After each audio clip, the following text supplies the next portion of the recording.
আল্লাহকে ভয় করবেন, কারণ দুনিয়ার সব জায়গা থেকে সব চোখ থেকে সবাইরে ফাঁকি দেওয়া যায়, আল্লাহর নজর থেকে দুনিয়াতে কেউ কাউরে ফাঁকি দিতে পারে না। পারছে কি? জোরে বলেন, আরো জোরে বলেন, পারছে কি? কেউ বলেন।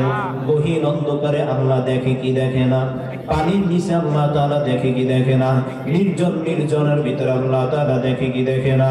বান্দারে দুনিয়ার ভিতরে যাহা খুশি করে রাখছো কেউ দেখে নাই, কিন্তু একজন দেখছেন, তিনি হলো আমার আল্লাহ। আল্লাহ তাআলা এই জন্যই ডাক দিয়া বলেন, হুয়াল আউয়াল ওয়াল আখির ওয়াল যাহির ওয়াল বাতিন ওয়া হুয়া আলা কুল্লি শাইইন কাদির। মহান রব্বুল আলামিন ডাক দিয়া বলেন, হুয়াল আউয়াল ওয়াল আখির ওয়াল যাহির ওয়াল বাতিন। ও বান্দারে, হুয়াল আউয়াল, এই দুনিয়ায় যখন কোনো কিছু ছিল না তখন ছিলাম একমাত্র আমি আল্লাহ। সুবহানাল্লাহ জোরে বলেন। বান্দারে, আরশ ছিল না, আরশ ছিল না, লৌহ ছিল না, কলম ছিল না, পানি ছিল না, মাটি ছিল না, মানুষ ছিল না, জিন ছিল না, ফেরেশতা ছিল না, কিছু ছিল না, তখন ছিলাম আমি আল্লাহ। ঠিক কিনা? জোরে বলেন, হ্যাঁ জোরে বলেন, কথা ঠিক কিনা? আবার আখির, যখন বান্দা সব শেষ হয়ে যাবে, দুনিয়ার ভিতরে একজন জিনও যখন বেঁচে থাকবে না, একজন মানুষ যখন বেঁচে থাকবে না, একজন ফেরেশতাও যখন বেঁচে থাকবে না, একটা বনরাজি যখন থাকবে না, এই সমস্ত গুলি যখন থাকবে না, ওয়াল আখির, তখনও দুনিয়ার ভিতরে একজন থাকবো, তিনি হলেন আল্লাহ। ঠিক কিনা? ওয়াল বাতিন, যত রকমের গোপন আছে দুনিয়ার ভিতরে, যত রকমের গোপনীয় জায়গা আছে বান্দা, পর্দার পরেও পর্দা যদি থাকে, গোপনের পরেও গোপন যদি থাকে, সেই জায়গায় কেউ যাইতে পারুক আর না পারুক, সেই জায়গায়ও যাইতে পারি আমি আল্লাহ। ঠিক কিনা? জোরে বলেন। এই জন্যই তো আমাদের পয়গম্বর হযরত ইউসুফ আলাইহিস সালাতু ওয়াস সালাম। আসসালামু আলাইকুম ওয়া রাহমাতুল্লাহি ওয়া বারাকাতুহু। আপনারা ক্লান্ত হয়ে গেছেন? না। আজকে মাহফিলের প্রথম দিন, আগামী দিনও ইনশাআল্লাহ মাহফিল থাকবে। তো আজকে যদি ক্লান্ত হয়ে যায়, আগামী দিন তো আরো শক্তি বেশি প্রদর্শন করতে হবে, নাকি? কথা বলেন, ঠিক কিনা? মেহরামা, ইসলামের কাজে সমস্ত শক্তি ব্যয় হোক, এটা আমরা চাই কি চাই না? সবাই জোরে বলেন, চাই কি চাই না? আমার কথা বুঝতে কষ্ট হয়? সাউন্ড সিস্টেম আলহামদুলিল্লাহ ভালো আছে, নাকি? আমরা বেশিক্ষণ কষ্ট দিব না আপনাদের, খুব অল্প সময়ের ভিতরে আমরা কিছু কথা বলবো। আল্লাহ চাহে তো আমরা কিছু বুঝ নিয়ে এই ময়দান থেকে ফিরে যেতে চাই, ঠিক কিনা? আমি আপনাদের সকলের মনোযোগ কামনা করছি। যতক্ষণ আমরা থাকবো ধৈর্য সহকারে, মনোযোগ সহকারে বসতে পারবো তো ইনশাআল্লাহ। পর্দার অন্তরালে অবস্থানরত শ্রদ্ধেয় সম্মানিত মা ও বোনেরা, আল্লাহ তাআলা আমাদেরকে এই মাহফিলের পূর্ণ বরকত রহমত দান করুন। পড়েন আমিন। الحمد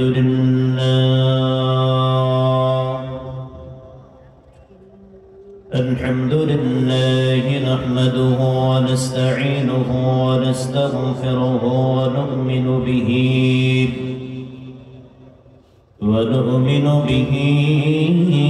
ونتوكل عليه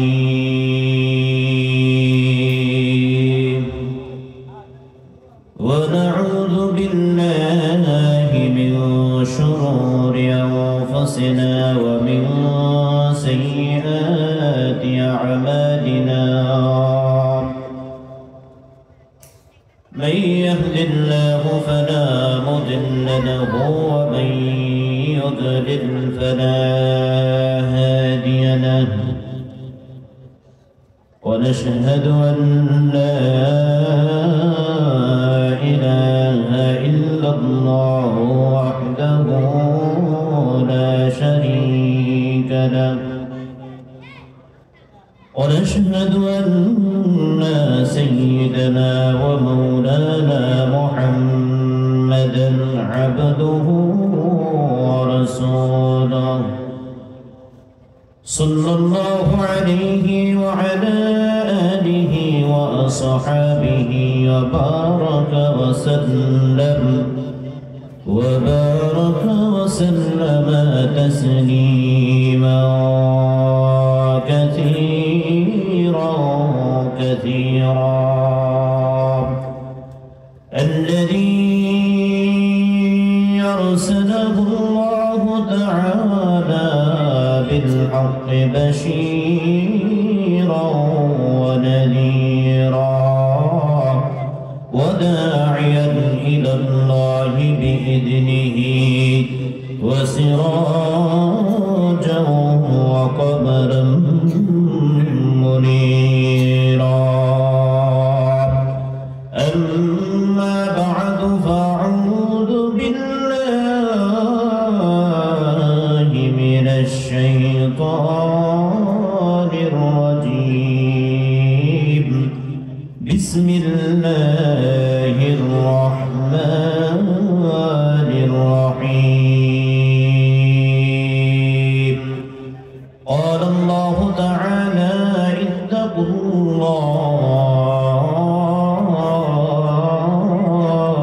الله وقولوا قولا سديدا يصلح لكم أعمالكم ويغفر لكم ذنوبكم ومن يطع الله ورسوله فقد فاز فوزا عظيما وقال رسول الله صلى الله عليه وآله وسلم لا يؤمن أحدكم حتى أكون أحب إلي من والده وولده والناس أجمعين صدق الله المولانا العظيم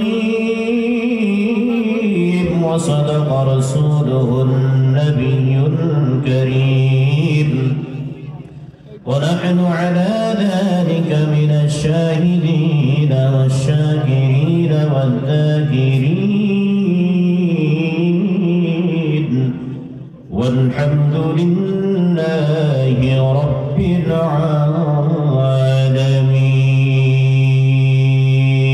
العالمين إن الله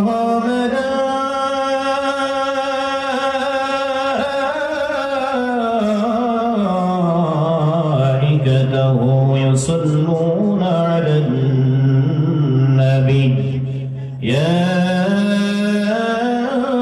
أيها الذين آمنوا صلوا عليه وسلموا تسليما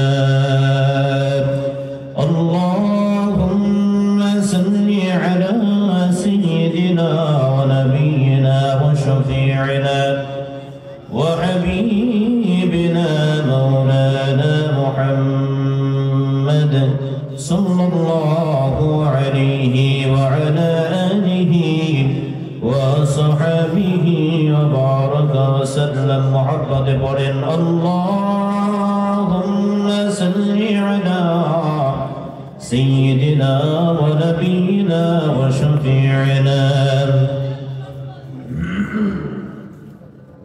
صلى الله عليه وعلى آله وصحبه وبارك وسلم بلاغ العلا بكماله كشف الدجى بجماله حسنت جميع خصاله صلوا عليه وآله بلاغ العلا بكماله كشف الدجى بجماله حسنت جميع خصاله صلوا عليه وآله درفشانين تريه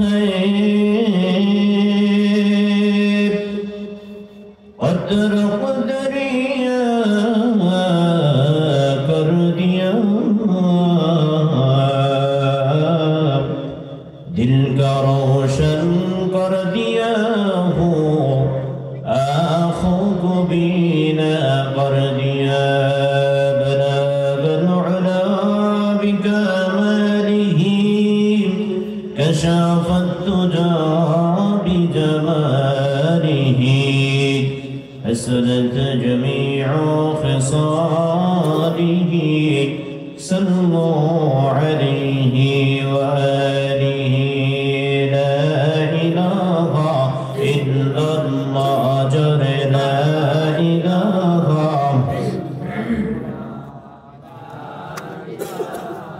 इल्लल्लाह, ला इलाहा इल्लल्लाह, ला इलाहा ला इलाहा इल्लल्लाह, ला इलाहा इल्लल्लाह, ला इलाहा रब्बी अल्लाह, ला इलाहा गैरुहु व नबी मुहम्मद मुस्तफाहु, दीनियल इस्लामु दीनु मौक़हु, अर्ज़ुक़ फ़ुरानान अफ़वन इंदहु, मुक़्तदा या नबियुल्लाह सहबुहु, नुजूमुन लिल हिदाया फी ज़माहु। ला इलाहा इल्लल्लाह, जरे ला इलाहा इल्लल्लाह, ला इलाहा इल्लल्लाह, ला इलाहा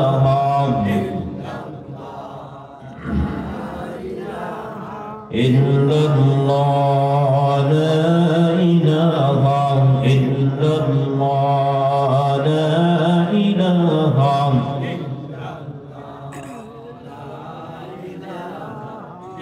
ला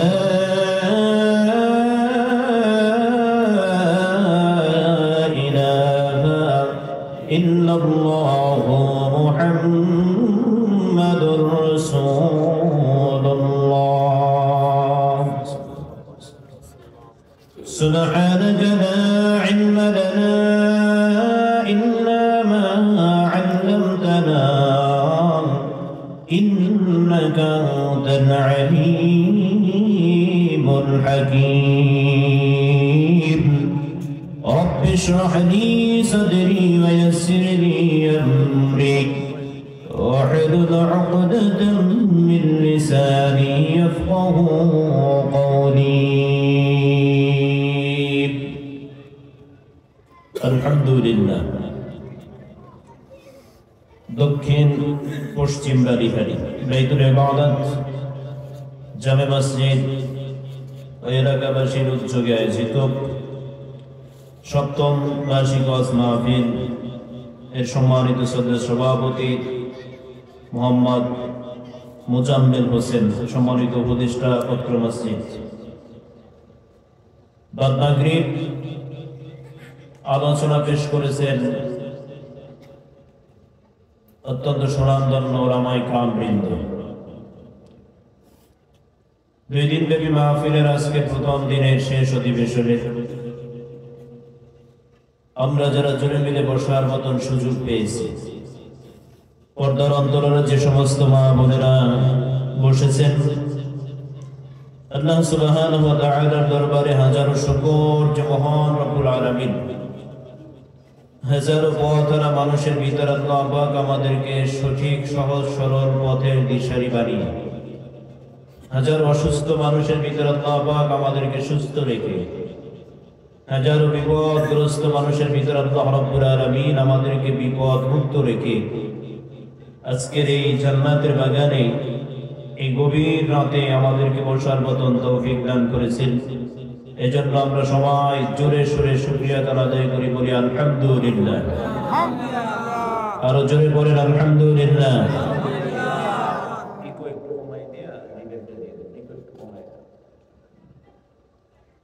ভাইরা আমার, নেকের কাজ করতে পেরে আল্লাহ তাআলার দরবারে আপনারা খুশি না বেজার? আরো জোরে বলেন, খুশি না বেজার? এই অল্প কিছু মানুষের ভিতরে অল্প কিছু মানুষ দেখে আপনাদের মন বেজার নাকি? কথা বলেন, বেজার? দুনিয়াতে ভালো জায়গায় লোক খুব কমই হয়, এটাই স্বাভাবিক। কি কথা ঠিক না? দুনিয়াতে সব থেকে ভালো জায়গা কি বলেন তো? বলেন সবাই, জানেন? বলেন, মসজিদ। দুনিয়াতে সব থেকে ভালো জায়গা। আর দুনিয়াতে সব থেকে খারাপ জায়গা বাজার। তো লোক কম কোন জায়গায়? মসজিদে। বেশি কোন জায়গায়? বাজারে। দুনিয়াতে সিনেমা দেখতে টাকা লাগে, তারপরও মানুষ টিকিট কাটে সিনেমা হলে ঢুকে। ওয়াজ মাহফিল আসতে টাকা লাগে না, তারপরও মানুষ খুঁজে পাওয়া যায় না। যদি খাবার থাকে তাহলে শেষ সময় এসে কিছু মুসল্লি বসে। ঠিক কিনা? দুনিয়াতে পাপের কাজ করতে টাকা লাগে, লাগে কি লাগে না ভাই বলেন? দাড়ি কামাইতে টাকা লাগে কিনা? কিন্তু দাড়ি রাখতে কোনো টাকা লাগে? মসজিদে যাইতে টাকা লাগে, কিন্তু যাত্রা প্যান্ডেলে যাইতে টাকা লাগে কি লাগে না? দুনিয়াতে যত খারাপ জায়গা আছে সব জায়গায় টাকা লাগে, অর্থ লাগে, শ্রম লাগে, এরপরও মানুষ সে জায়গায় বেশি। মনে রাখতে হবে, দল যদি ভারী হয় সেটাই যে কবুলিয়াতের দল এর কোনো প্রমাণ করে না। ঠিক কিনা? জোরে বলেন। আচ্ছা, আপনারা জানলে বলে থাকেন। আমার কথা কি বুঝতেছেন? কষ্ট হয়? আমার কথা বুঝতে কষ্ট হয়? আর আমার, আপনারা জেনে থাকলে বলেন, আমাদের জাতির পিতার নাম কি? সবাই বলেন, জাতির পিতার নাম কি? হযরত ইব্রাহিম আলাইহিস সালাতু আসসালাম, তিনি আমাদের জাতির পিতা। আল্লাহ তাআলা তাকে যখন এই দুনিয়াতে পাঠাইছেন তখন তিনি একা, মাত্র এক ব্যক্তি তাওহীদের উপরে ছিলেন। তাওহীদ তো বুঝেন, আল্লাহ তাআলার উপরে বিশ্বাস করেওয়ালা মানুষ ছিল তিনি একা। আর তার নিজের জন্মদাতা বাপ সহ বাকি সবাই ছিল মূর্তি পূজারী। সবাই কি ছিল বলেন? মূর্তি পূজারী। এই কথাটা আমি এই জন্য বলতেছি, আপনাদের গ্রামে একটা কথা আছে, যেই দলে লোক বেশি সেই দলে আল্লাহ থাকে। এই কথা আছে কি নাই? শুনছেন কি না এই কথা? আচ্ছা বলেন, যখন মূর্তিগুলাকে ইব্রাহিম আলাইহিস সালাম ভেঙে ফেলছে, ভাঙার পরে সবাই তাকে ধরতেছে, তুমি মূর্তি ভাঙছো। বলে না, আমি ভাঙি নাই। কে ভাঙছে? তোমাদের মূর্তির কাছে জিজ্ঞাসা করো। বলে মূর্তি তো কথা বলতে পারে না। বলে যেটা কথা বলতে পারে না সেটার ইবাদত করো কেন? তুমি মানুষ, তুমি কথা বলতে পারো, কিন্তু যে কথা বলতে পারে না তুমি যদি তার ইবাদত করো তাহলে বিষয়টা উল্টো হইল না? এই কথা ঠিক কিনা? জোরে বলে। তুমি ইবাদত করবা আরেকজন, আর যিনি তোমার থেকে উত্তম। মানুষ সবসময় নিচ থেকে উপরের দিকে উঠে না, উপর থেকে নিচে নামে। সবসময় নিচ থেকে উপরে ওঠে। কি কথা ঠিক কিনা? তুমি মানুষ, তুমি ইবাদত করবা তোমার থেকেও যিনি উত্তম আছে তার, কিন্তু তুমি ডাকতেছো যিনি তোমার থেকে অধম। এমন একজনকে ডাকতেছো যিনি তোমার কথাই শুনে না। হাজারো বার ডাকলেও যে ব্যক্তি তোমার একটা কথার কোনো জবাব দিতে পারে না, এই ব্যক্তিকে ডাকো কেন? অথচ এত কথা বুঝি না, ভাঙছে কে বলো? আমি ভাঙছি কি ভাঙি নাই সেটা বলতেছি না, জিজ্ঞাসা কর। অথবা সবগুলিকে ভেঙে ফেলা হয়েছে, বড়টার কাঁধের উপরে কুঠার ঝুলতেছে, দেখো সে ভেঙে ফেলছে, হয়তো ছোটটার লাগে দ্বন্দ্ব লাগছে, এই জন্য বাকিগুলার সব ভেঙে ছিঁড়ে ফেলাইছে। জিজ্ঞাসা কর। সর্বশেষ কথায় সবাই ইব্রাহিম আলাইহিস সালামকে দোষী করলেন। সবাই যখন ইব্রাহিম আলাইহিস সালামকে দোষী করলে, বিচার কি করলেন জানেন? বিচার করা হয়েছে ইব্রাহিমকে আগুনে পোড়ানো হবে। বলেন নাউজুবিল্লাহ। হযরত ইব্রাহিম আলাইহিস সালামকে আগুনে পোড়ানোর সিদ্ধান্ত নিয়েছে। ঘটনা অনেক লম্বা, আমি সে কথা বলবো না, বলার উদ্দেশ্য না। ইব্রাহিম আলাইহিস সালামকে স্বাভাবিকভাবে আগুনের ভিতরে ফেলাইতে পারে না, কারণ এত প্রজ্বলিত আগুন, যে আগুনের কাছে মানুষ যাইতে পারে না।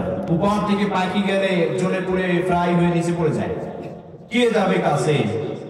ইব্রাহিম আলাইহিস সালামকে চড়ক গাছে উঠানো হবে, সেই চড়ক গাছের মাধ্যমে আগুনের ভিতরে ফেলানো হবে। চড়ক গাছের রশি ধরছে, এই সবার সামনে যিনি দাঁড়াইছে তিনি ইব্রাহিম আলাইহিস সালামের পিতা।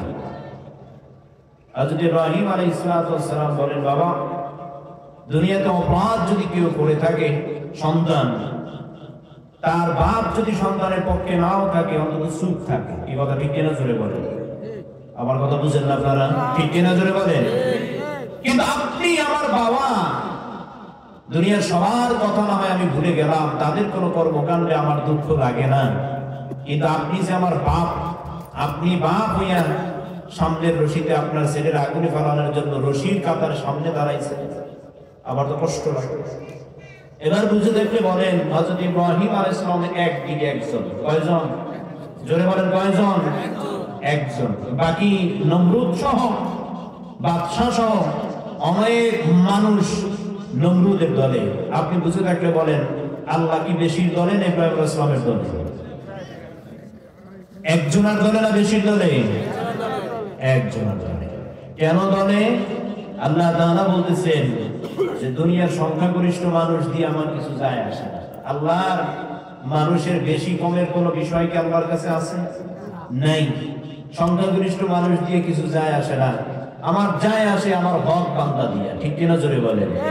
এজন্য এই মজলিসে মানুষ কম হইতে পারে, এতে আপনারা বেজার হইলো, আমি বেজার না। ঠিক কিনা? কারণ মজলিসের যে গুরুত্ব, এটা লোক কম হইলেও বেশি, বেশি হইলেও বেশি। ঠিক কিনা জোরে বলেন? হয়তো বেশি হলে দেখতে ভালো লাগতো, কথা বলে আনন্দ পাওয়া যাইতো, আপনাদেরও ভালো লাগতো। ঠিক কিনা জোরে বলেন? কাজে আল্লাহ পাক আমাদেরকে এই মজলিসের সমস্ত গুরুত্ব, সমস্ত রহমত, সমস্ত বরকত দান করুক। জোরে বলেন আমিন। আর জোরে বলেন আমিন। আমার ভাইরা, আমি তো শুরুতেই বলেছিলাম যে আপনারা ক্লান্ত হয়ে যান নাই। ঠান্ডাও তো বেশি একটা লাগে না, লাগে? চতুর্দিক থেকে আটকানো আছে, আপনারা ধৈর্য সহকারে বসলে আল্লাহ পাক যদি চাহে আমি আপনাদের সামনে তেলাওয়াতকৃত কিছু আয়াতের ভিতরে কথা বলে শেষ করে দেব ইনশাআল্লাহ। হাজিরিন আমার ভাইরা, আমরা সবাই কার গোলাম? আল্লাহ। জোরে সবাই বলেন, কেউ চুপ করে থাকবেন না এই ব্যাপারে। আমরা সবাই কার গোলাম? এতে কি আমাদের কোনো লজ্জা আছে? এতে আমাদের কোনো শরম আছে? এই কথা বলতে কি আমরা কণ্ঠকে ছোট করব না বড় করব? শরীরের সমস্ত শক্তি দিব নাকি শক্তি চাপায় রাখবো? সমস্ত শক্তিকে একত্রিত করে বলেন, আমরা সবাই কার গোলাম? আল্লাহর গোলাম। ঠিক কিনা জোরে বলেন? কেন গোলাম আল্লাহ? আল্লাহ আমাদেরকে বানাইছেন, আল্লাহ আমাদের বাঁচানোর মালিক, আল্লাহ আমাদের খাওয়ানোর মালিক, আল্লাহ আমাদের মারার মালিক, আল্লাহ আমাদের রিজিকের মালিক, আল্লাহ আমাদের সব কিছুর মালিক। ঠিক কিনা জোরে বলেন? এই কারণে আমরা সবাই আল্লাহর গোলাম। আল্লাহ ডাক দিয়ে বলেন, বান্দারে তুমি হলো আমার গোলাম, তুমি বান্দা, আমি হলাম তোমার রব। ঠিক কিনা? কথা বলেন ঠিক কিনা? আমরা পৃথিবীতে কোনো মানুষের গোলাম হইলে লজ্জা ছিল, পৃথিবীতে কারো গোলাম হইলে লজ্জা ছিল, কিন্তু আমরা কারো গোলাম না। আমরা স্বয়ং রাসূল করিম সাল্লাল্লাহু আলাইহি ওয়াসাল্লামের গোলামও নই। আমরা সবাই কার গোলাম? আল্লাহর গোলাম। দুনিয়াতে রাসূল কোন মানুষকে গোলাম বানান নাই। এজন্য অনেক গ্রামে দেখলে দেখা যায়, এখন নাই, আগে দেখতাম গোলাম রসুল নাম। আপনারা শুনছেন? গোলাম রসুল এই নাম অসত্য, এই নাম সঠিক না। রসুলের কোনো গোলাম হয় না, গোলাম হয় কার? জোরে বলেন, গোলাম হয় কার? গোলাম মাওলা। গোলাম রসুল নাই। দুনিয়ার সবাই আল্লাহর গোলাম, কারণ আল্লাহ আমাদের রব, আমরা হলাম তার বান্দা। ঠিক কিনা? কথা বলেন ঠিক কিনা? আমার ভাইরা, সেই আল্লাহ আমাদেরকে বলতেছেন, ইত্তাকুল্লাহ, হে বান্দা রে, আল্লাহকে ভয় করো। কাকে ভয় করো? আরো জোরে বলেন, কাকে ভয় করো? আল্লাহকে ভয় করো। কেন করবা? কেন করবো? সামনে আমি বলতেছি, আল্লাহকে ভয় করো। দুনিয়ার কাউকে ভয় করা লাগবে না, কাউকে আমি তোমাকে ভয় করতে বলি না, কাউকে তোমাকে ডরাইতে বলি না। একজনকে ভয় করো, তিনি হলেন আল্লাহ। তিনি কে বলেন? আমার ভাইরা, আল্লাহ রাব্বুল আলামিন কুরআন কারীমের ভিতরে ডাক দিয়ে বলেন, ইত্তাকুল্লাহ, ও দুনিয়ার মানুষেরা, আল্লাহ তাআলাকে ভয় করো। কেন আল্লাহকে ভয় করবো? আপনি যদি প্রশ্ন করেন, হুজুর আল্লাহকে ভয় করবো কেন? আল্লাহ ডাক দিয়ে বলেন, ভয় করবা এই জন্যই, আল্লাহ হলেন তোমার রিজিকের মালিক, আল্লাহ হলেন তোমার মরার মালিক, আল্লাহ হলেন তোমার বাঁচানোর মালিক। এই দুনিয়ায় তুমি টিকে আছো আল্লাহর হুকুমে, এই দুনিয়া থেকে আবার চলে যাবা। আল্লাহ তাআলা যখন হুকুম করবে তখন তোমাকে এই দুনিয়া থেকে চলে যাওয়া লাগবে, কেউ তোমাকে দুনিয়ায় রাখতে পারবে না। ওগো বান্দারে, দুনিয়ার ভিতরে যে আল্লাহ তোমাকে খাওয়ায়, যে আল্লাহ তোমারে বাঁচায়, যে আল্লাহ তোমারে মারে, যে আল্লাহ ভালো রাখার মালিক, যে আল্লাহ সুস্থ রাখার মালিক, যে আল্লাহ বিপদ দেওয়ার মালিক, যেই আল্লাহ আবার বিপদ থেকে তাড়ানোর মালিক, সেই আল্লাহ রাব্বুল আলামিন যদি তোমাকে বলেন বান্দারে আল্লাহ তাআলাকে ভয় করো, এই কথার ভিতরে যুক্তি আছে না নাই? আরো জোরে বলেন আছে না নাই? কারণ দুনিয়াতে আমরা সবাই হলাম আল্লাহর গোলাম, আর আল্লাহ হলেন আমাদের রব, আমাদের পালন কর্তা। আল্লাহ তাআলা কোরআনুল কারীমের ভিতরে ডাক দিয়ে বলেন, ইয়া আইয়ুহান নাসু ইত্তাকু রাব্বাকুমুল্লাযী খালাকাকুম মিন নাফসিন ওয়াহিদা ওয়া খালাকা মিনহা যাওজাহা ওয়া বাসসা মিনহুমা রিজালান কাসীরান ওয়া নিসাআ ওয়াত্তাকুল্লাহাল্লাযী তাসাআলুনা বিহি ওয়াল আরহাম ইন্নাল্লাহা কানা আলাইকুম রাকীবা। ও বান্দারে, ইয়া আইয়ুহান নাস ইত্তাকু রাব্বাকুম, তোমার রবকে ভয় করো। সুবহানাল্লাহ জোরে বলেন, আর জোরে বলেন সুবহানাল্লাহ। সবাই জোরে ডাক দিয়ে বলেন আমাদের রবকে, আর জোরে বলেন আমাদের রবকে।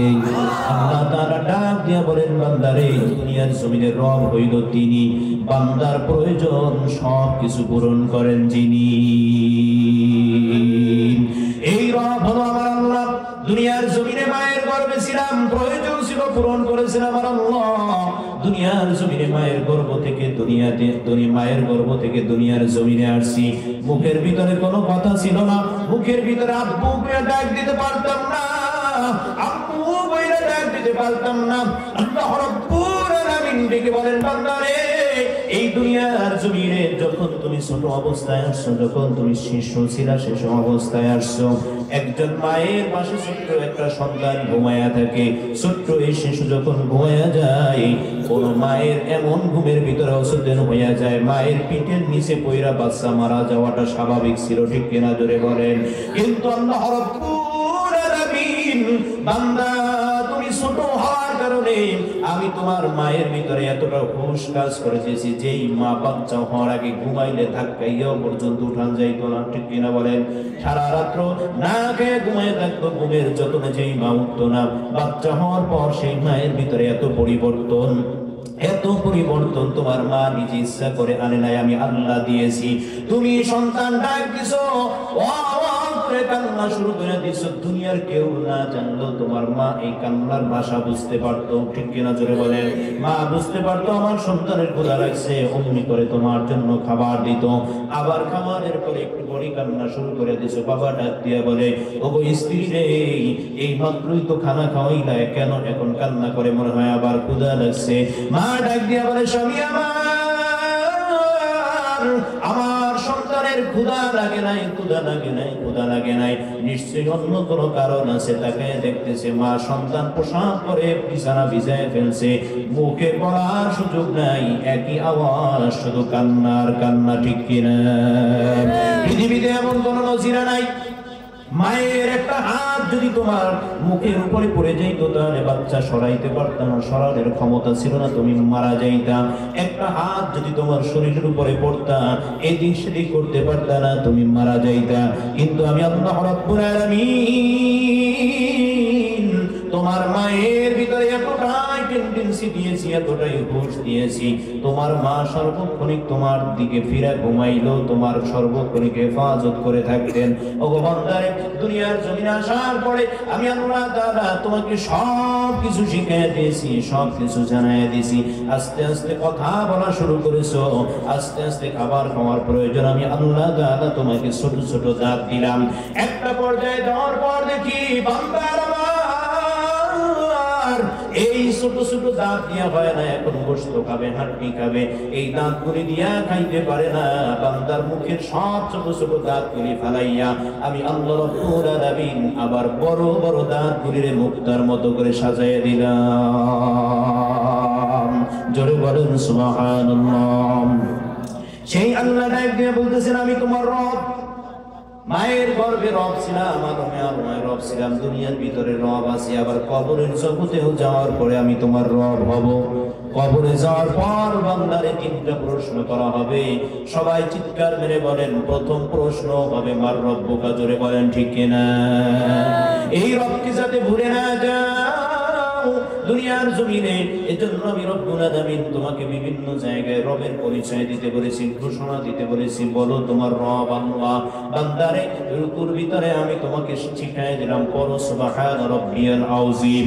ও বান্দারে আবার তোমাকে সিজদার ভিতরে পড়তে দিলাম, বলো সুবহান রাব্বিয়াল আ'লা। লা সালাতা ইল্লা বিফাতিহাতিল কিতাব। দুনিয়ার জমিনে কোন নামাজ ফাতিহা সূরা ছাড়া হয় না। এই ফাতিহা সূরার শুরুতে আমি যেটা শিখাইলাম সেটা শিখাইলাম, আলহামদুলিল্লাহি রাব্বিল আলামিন। আছে না নাই? জোরে বলেন। সব জায়গায় হলো তোমার রব। আল্লাহ তাআলা ডাক দিয়া বলেন, ইত্তাকুল্লাহ, সেই রবকে ভয় করো। এমন ভাবে ভয় করো দুনিয়ার কোন ভয় যেন তোমাকে আর রবের থেকে বেশি না করতে পারে। কোন মানুষকে ভয় করার দরকার নাই, কাউকে ভয় করার দরকার নাই। কোন মানুষের ভয় বান্দা নত হবে না, কোন মানুষের ভয়ে বান্দার মস্তক নত হবে না। আল্লাহর ভয়ে বান্দা নত হয়ে যাবে, আল্লাহর ভয়ে বান্দা কাবু হয়ে যাবে। বুখারী শরীফের হাদিসের ভিতরে আছে, নবী করিম সাল্লাল্লাহু আলাইহি ওয়াসাল্লাম বলেন, খারাপ লাগে আপনাদের? ভাই আমার খারাপ লাগে? বুখারী শরীফের হাদিসের ভিতরে আছে, নবী করিম সাল্লাল্লাহু আলাইহি ওয়াসাল্লাম ডাক দিয়া বলেন, পূর্ব জামানার তিনজন মানুষ ছিল, তিনজন উম্মত ছিল। কয়জন? জোরে বলেন। তিনজন। এই তিনজন মানুষ একটা গুহার ভিতরে, ঝড়ের ভিতরে, মরুভূমির ভিতর দিয়ে যাইতেছিল। ঠিক সেই সময় বালুর ঝড় শুরু হয়েছে। মরুভূমির ভিতরে বালুর ঝড় হয়, আমাদের দেশের মতো পানির ঝড় হয় না, তুফান হয় না, শুধু বালু আর বালু, চতুর্দিকে শুধু বালু ওড়ে। কোন মানুষ সুস্থ থাকতে পারে না। মানুষের চোখের ভিতরে বালু চলে যায়, মুখের ভিতরে বালু চলে যায়, নাকের ভিতরে বালু চলে যায়। এই বালুর তুফান থেকে বেঁচে থাকার জন্য এই লোক তিনটা একটা গুহার ভিতরে গিয়ে আশ্রয় নিল। এই গুহার ভিতরে আশ্রয় নিয়ে এই লোকটা বলতেছে, এই লোকগুলি যখন আশ্রয় নিছে, সেই আশ্রয় নেওয়ার পর তারা দেখতেছে গুহার মুখের ভিতরে উপর থেকে একটা বড় পাথর আস্তে আস্তে গড়াইতে গড়াইতে গড়াইতে গড়াইতে আইসা গুহার মুখটাকে একেবারে সম্পূর্ণভাবে বন্ধ হয়ে গেছে, আটকে গেছে। লোক তিনটা অনেক চেষ্টা করলো, কোনোভাবে পাথরটাকে সরাইতে পারে না, কোনোভাবে পাথরটাকে সরাইতে পারে না, কোনোভাবে পাথরটাকে সরাইতে পারে না। তৎকালীন জমানায় মোবাইলের কোনো ব্যবস্থা ছিল না, টেলিফোনের ব্যবস্থা ছিল না। কারো কাছে যে টেলিফোন করে বলবে আমরা এখানে আটকা পড়েছি, আমাদেরকে এই জায়গা থেকে হেফাজত করো, সেই রকমের কোনো ব্যবস্থা ছিল না। এই লোক তিনজন তারা সবাই মনে মনে স্থির করলো, এই জায়গা থেকে যদি আল্লাহ তাআলা আমাদেরকে হেফাজত না করেন, আল্লাহ রাব্বুল আলামিন যদি আমাদেরকে এই জায়গা থেকে বের না করেন, তাহলে আমাদের কারো একজন মানুষও এই জায়গা থেকে বেঁচে ফেরার কোনো সুযোগ নেই। কিন্তু এত বড় পাথর আমরা কেমনে সরাবো? আর আমরা যে এই জায়গায় আসছি, আটকে পড়ছি, জায়গায় যে আটকে গেছি, কোনো মানুষ তো আমাদেরকে দেখেও নাই, খোঁজ পেলেও আমাদেরকে তো কেউ পাবে না। এবার তিনজন ভাবলো, আল্লাহ রাব্বুল আলামিন এর দরবারে যদি কোনো বান্দা জীবনে ভালো কাজ নাই করতে, তাহলে সেই কাজের বিনিময়ে আল্লাহ তাআলার কাছে ক্ষমা চাও, আল্লাহ তাআলার কাছে সেই কাজের বিনিময়ে মাফ চাও। যদি আল্লাহ তাআলা তোমাদেরকে মাফ করে দিতে পারে। প্রথম বান্দা ডাক দিয়া বলতেছে, রব্বুল আলামিন, আমি অনেক রকমের গরিব মানুষ, সারাদিন মানুষের বাড়িতে কাজ করি, আমার বাড়িতে আসতে আসতে রাত্র হয়ে যায়। এই রাত্র হয়ে যাওয়ার পর আমি বাড়িতে এসে আমার কিছু বকরি আছে, সেই বকরিগুলা থেকে দুধ দহন করি, এরপরে সেই দুধগুলি আমার মা বাপকে খাওয়াই। আগে আমার মা বাপরে খাওয়াই, মা বাপরে খাওয়ানোর পরে যদি বেঁচে থাকে, অবশিষ্ট থাকে, তাহলে আমার সন্তানদেরকে খাইতে দেই, আমার স্ত্রীদেরকে খাইতে দেই, এরপরে যদি থেকে থাকে তাহলে আমি নিজে পান করি। ওগো আল্লাহ, একদিন আমি কাজ থেকে ফেরার জন্য অনেক রাত হয়ে গেল, ফিরতে ফিরতে অনেক দেরি হয়ে গেল। আমি বাড়িতে আসলাম, বকরি থেকে দুধ দহন করলাম। এই দুধ দহন করতে গিয়া দুধ দহন করেছি। মালিক রে, এই দুধ দহন করতে গিয়া যখন দুধ গরম করে আমার মা বাবার শিয়রের নিকটে এসে হাজির হয়েছি, এসে দেখি আমার মা বাবা ঘুমিয়ে গেছে, আমার বৃদ্ধ মা ঘুমিয়ে গেছে। সারাদিন পরিশ্রম করার পর মা যখন ঘুমিয়ে গেছে, আমি আমার মাকে ঘুম থেকে জাগাবো, এটা আমার কাছে সমীচীন মনে হইল না, ভালো মনে হইল না। আমি আমার বাচ্চাগুলি কান্না করে, তাদেরকেও খাবার দিলাম না, কারণ প্রতিদিন আমি আমার মা বাবাকে আগে খাবার খাওয়াই, আগে দুধ পান করে, তারপর বাচ্চাদেরকে দেই।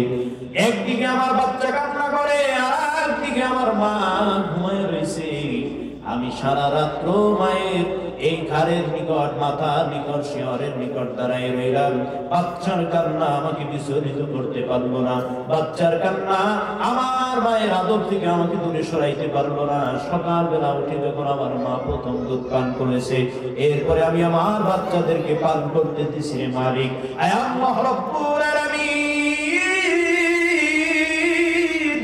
আল্লাহ গো, এই কাজটা যদি তোমার কাছে ভালো মনে হয় মালিক রে, ওগো আল্লাহ, এই কাজ যদি তুমি পছন্দ করে থাকো, তাহলে ওই কাজের বিনিময়ে আজকে এই মহাবিপদ থেকে আমাদেরকে তুমি একটু হেফাজত করো। জোরে বলেন সুবহানাল্লাহ। ঠিক যখন এই দোয়া শেষ হয়ে গেল, হাদিস শরীফের ভিতরে সাক্ষ্য দেয় পাথরটা একটু সরে গেছে। যতটুকু সরছে নিয়ে মানুষ বের হওয়া সম্ভব নয়। প্রথম ব্যক্তি চলে গেল, দ্বিতীয় ব্যক্তি আল্লাহ তাআলার কাছে দোয়া করলেন, রব্বুল আলামিন, আমারও এরকম বড় উটের পাল আছে, মহিষের পাল আছে, দুম্বার পাল আছে। একদিন একজন লোক আমি কাজ করতে রেখেছিলাম, যে লোকগুলি আমার দরবারে কাজ করতো, আমার সাথে কৃষকের কাজ করতো, দিন মজুরের কাজের জন্য একজন মানুষ রেখেছিলাম। সন্ধ্যাবেলা যখন আমি তাকে কিছু টাকা দিলাম, পয়সা দিলাম, সামান্য কিছু টাকা কম হওয়ার কারণে লোকটা রাগ হইয়া টাকাগুলি রাইখা চলে গেল, টাকা নিল না। কিন্তু আমি কি করবো এই টাকা দিয়া? এই টাকা দিয়া আমি একটা গর্ভবতী ভেড়া কিনলাম। সেই ভেড়ায় অনেকগুলি বাচ্চা দিল। আস্তে আস্তে বাচ্চা দিতে দিতে দিতে দিতে অনেক বড় ভেড়ার একটা পাল হয়ে গেল। এই লোকটাও আজকে নয়, 2 দিন নয়, 3 দিন নয়, অনেক দিন পর এই লোকটা আমার কাছে ফিরে আসলো। প্রায় কয়েক বছর পর ফিরে এসে বলতেছেন, ভাইজান, অমুক দিন আমি আপনার সাথে কাজ করেছিলাম, আপনি আমাকে কিছু টাকা দিয়েছিলেন, যেই টাকা আমি রাগ করে ফেলে গেছিলাম, আমি নেই নাই। ও ভাইজান, সেই টাকা আমার প্রয়োজন, আপনি আমাকে সেই টাকা দিয়ে দেন। যখন এই লোকটা আসছে, আমি তাকে বললাম, তোমার টাকা তো আমার কাছে নাই, তবে টাকা দিয়ে আমি তোমার জন্য একটা গর্ভবতী ভেড়া কিনেছিলাম। এই ভেড়ায় বাচ্চা দিতে দিতে দিতে দিতে আজকে ভেড়ার একটা পাল হয়ে গেছে, শত শত ভেড়া হয়ে গেছে। এই সবগুলি ভেড়া তোমার, তুমি এগুলি নিয়ে যাও। সুবহানাল্লাহ, জোরে বলেন। লোকটা বলতেছে, আমার সাথে আপনি মস্করা করেন, মজা করেন, মাত্র সামান্য কিছু টাকা আমি আপনার কাছে রেখে গেছি, সেই টাকা দিয়ে এত বড় উটের পাল, এত বড় দুম্বার পাল, ভেড়ার পাল আমার হইতে পারে না। বলতেছে, না, ওই টাকা দিয়ে আমি যে একটা গর্ভবতী ভেড়া কিনেছিলাম, বাচ্চা দিতে দিতে দিতে দিতে আজকে এতগুলি ভেড়া হয়ে গেছে, এগুলি সব তোমার, তুমি নিয়ে যাও।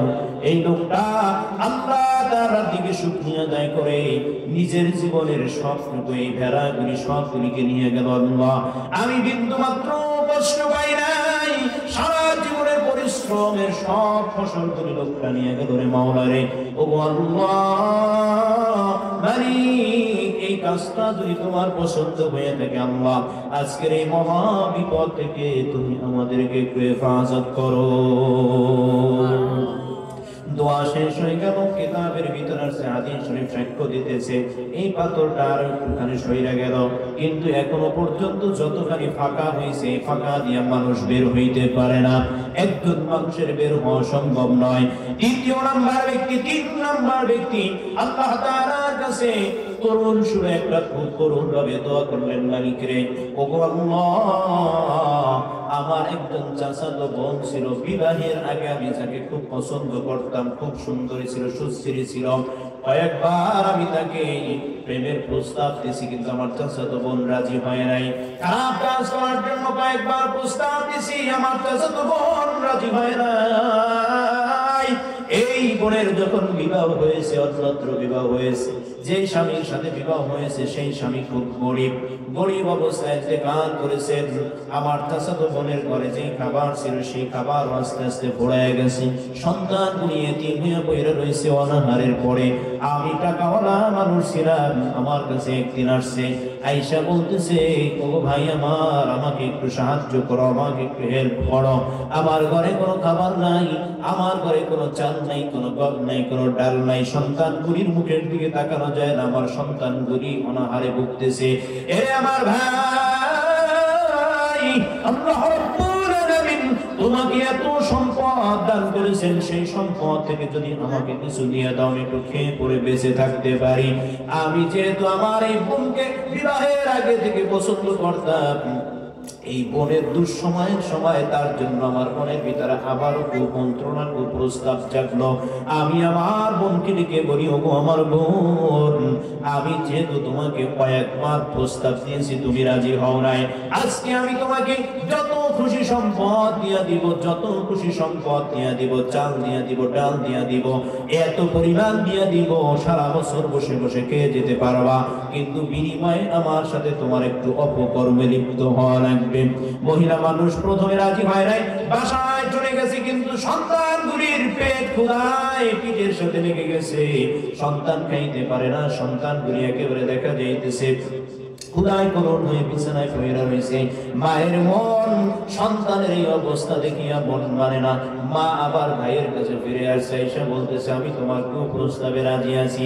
যখন আমরা দুইজন মানুষ একত্রিত হওয়ার জন্য নিরিবিলি একটা জায়গায় গেলাম, আমার বোন আমাকে দিয়ে ডাক দিয়ে বলতেছেন, ওগো আমার ভাই, দুনিয়ার জমিনে কেউ দেখুক আর না দেখুক, একজন দেখেন, তিনি কে? আর জোরে ডাক দিয়ে বলেন, তিনি কে?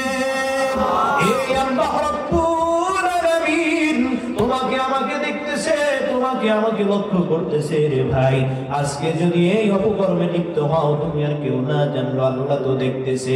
আমার বোন যখন তোমার কথা বলে আমাকে সাবধান করলো, মালিক রে, একেবারে নির্জন জায়গায় যাওয়ার পর আমি আমার বোনকে ছেড়ে চলে আসছি, যত যা কিছু লাগে সব দিয়ে দিছি। আল্লাহ গো, ওই দিন যে আমি খারাপ কাজের সম্মুখীন হইয়াও আমি খারাপ কাজ করি নাই, নিকটবর্তী হইয়াও যে আমি খারাপ কাজ করি নাই, ও আল্লাহ, ওই কাজটা যদি তোমার কাছে ভালো লেগে থাকে, মালিক রে, তুমি আমাকে ওই কাজের বিনিময়ে আজকে এই বিপদ থেকে হেফাজত করো। হাদিস শরীফ সাক্ষ্য দেয়, বান্দার দোয়া শেষ হইতে যতক্ষণ পাথর সরে যাইতে আর সময় লাগে না, পাথর শেষ সরে গেল, মানুষ তিনজন বের হইয়া চলে আসলো। এই জন্যই বলি রে বাবা, দুনিয়ার ভিতরে ভয় করবেন কাকে? আরো জোরে বলেন, ভয় করবেন কাকে? একমাত্র আল্লাহকে ভয় করবেন। কারণ দুনিয়ার সব জায়গা থেকে, সব চোখ থেকে সবাইরে ফাঁকি দেওয়া যায়, আল্লাহর নজর থেকে দুনিয়াতে কেউ কাউরে ফাঁকি দিতে পারে না। পারছে কি? জোরে বলেন, আরো জোরে বলেন, পারছে কি? কেউ বলেন। গহীন অন্ধকারে আল্লাহ দেখে কি দেখে না? পানির নিচে আল্লাহ তাআলা দেখে কি দেখে না? নির্জনের ভিতরে আল্লাহ তাআলা দেখে কি দেখে না? বান্দারে, দুনিয়ার ভিতরে যাহা খুশি করে রাখছো কেউ দেখে নাই, কিন্তু একজন দেখছেন, তিনি হলো আমার আল্লাহ। আল্লাহ তাআলা এই জন্যই ডাক দিয়া বলেন, হুয়াল আউয়াল ওয়াল আখির ওয়াল যাহির ওয়াল বাতিন ওয়া হুয়া আলা কুল্লি শাইইন কাদির। মহান রব্বুল আলামিন ডাক দিয়া বলেন, হুয়াল আউয়াল ওয়াল আখির ওয়াল যাহির ওয়াল বাতিন। ও বান্দারে, হুয়াল আউয়াল, এই দুনিয়ায় যখন কোনো কিছু ছিল না, তখন ছিলাম একমাত্র আমি আল্লাহ। সুবহানাল্লাহ জোরে বলেন। বান্দারে, আরশ ছিল না, আরশ ছিল না, লৌহ ছিল না, কলম ছিল না, পানি ছিল না, মাটি ছিল না, মানুষ ছিল না, জিন ছিল না, ফেরেশতা ছিল না, কিছু ছিল না, তখন ছিলাম আমি আল্লাহ। ঠিক কিনা? জোরে বলেন, হ্যাঁ জোরে বলেন, কথা ঠিক কিনা? আবার আখির, যখন বান্দা সব শেষ হয়ে যাবে, দুনিয়ার ভিতরে একজন জিনও যখন বেঁচে থাকবে না, একজন মানুষ যখন বেঁচে থাকবে না, একজন ফেরেশতাও যখন বেঁচে থাকবে না, একটা বনরাজি যখন থাকবে না, এই সমুদ্রগুলি যখন থাকবে না, ওয়াল আখির, তখনও দুনিয়ার ভিতরে একজন থাকবো, তিনি হলেন আল্লাহ। ঠিক কিনা? ওয়াল বাতিন, যত রকমের গোপন আছে দুনিয়ার ভিতরে, যত রকমের গোপনীয় জায়গা আছে বান্দা, পর্দার পরেও পর্দা যদি থাকে, গোপনের পরেও গোপন যদি থাকে, সেই জায়গায় কেউ যাইতে পারুক আর না পারুক, সেই জায়গায়ও যাইতে পারি আমি আল্লাহ। ঠিক কিনা? জোরে বলেন।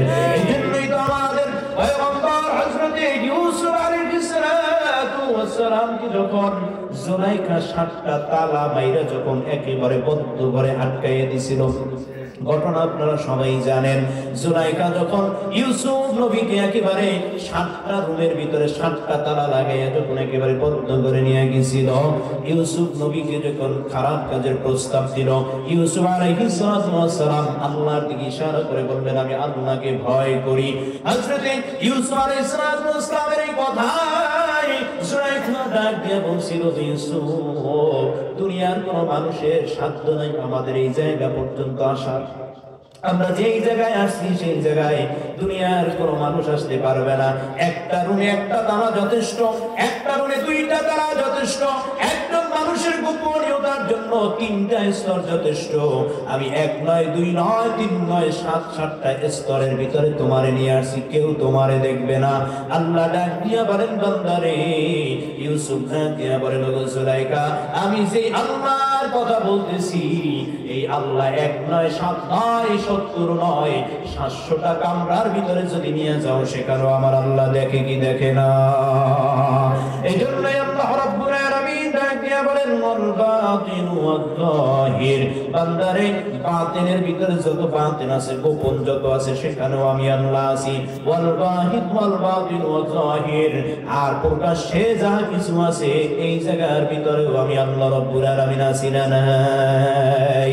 এই জন্য মুহতারাম আমার ভাইয়েরা, আল্লাহ রাব্বুল আলামিনকে ভয় করো। ও মুমিন, দুনিয়ার ভিতরে আল্লাহ তাআলাকে ভয় করো। ভয় করার মতো করো কেন? বলে দুনিয়ার ভিতরে যত যা কিছু আছে সব কিছু থেকে আল্লাহ তাআলা হইলেন শক্তিশালী। ঠিক কি না? জোরে বলেন। এই দুনিয়ার জমিনে আল্লাহ তাআলা এতটাই শক্তিশালী। আজকে দেখেছেন জুমার আগে বাংলাদেশে একটু ভূমিকম্প হয়েছে, আপনারা জানেন কিনা বলেন? জোরে কথা বলেন, জানেন কিনা? এই যে ভূমিকম্প হয়েছে, এই ভূমিকম্পের ভিতরে জুমার আগে বাংলাদেশে এই পরিমাণ ভূমিকম্প হয় নাই। তাও যে ভূমিকম্প হয়েছে সেটাও যে একেবারে বেশি মাত্রায়, বিষয়টা এমন নয়। মাত্র 5 পয়েন্ট ভূমিকম্প হয়েছে, রাস্তা ভেঙে গেছে, বিল্ডিং ভেঙে গেছে, মানুষ পর্যন্ত মারা গেছে। এক সন্তান মেডিকেল কলেজের ছাত্র, শরীফুল্লাহ মেডিকেল কলেজের ছাত্র, মায়ের সাথে গোশত ক্রয় করার জন্য বাজারে গেছে।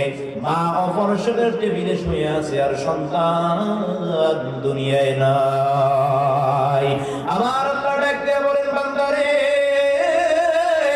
বিল্ডিং বানাইয়া চূড়ায় বসিয়া আমি আল্লাহ তাআলা যদি নাফরমানি করো, বান্দা বলে রাখবে, এই বিল্ডিং ভেঙে ফেলাইতে আমার সময় লাগে না। ঠিক কিনা? জোরে বলে।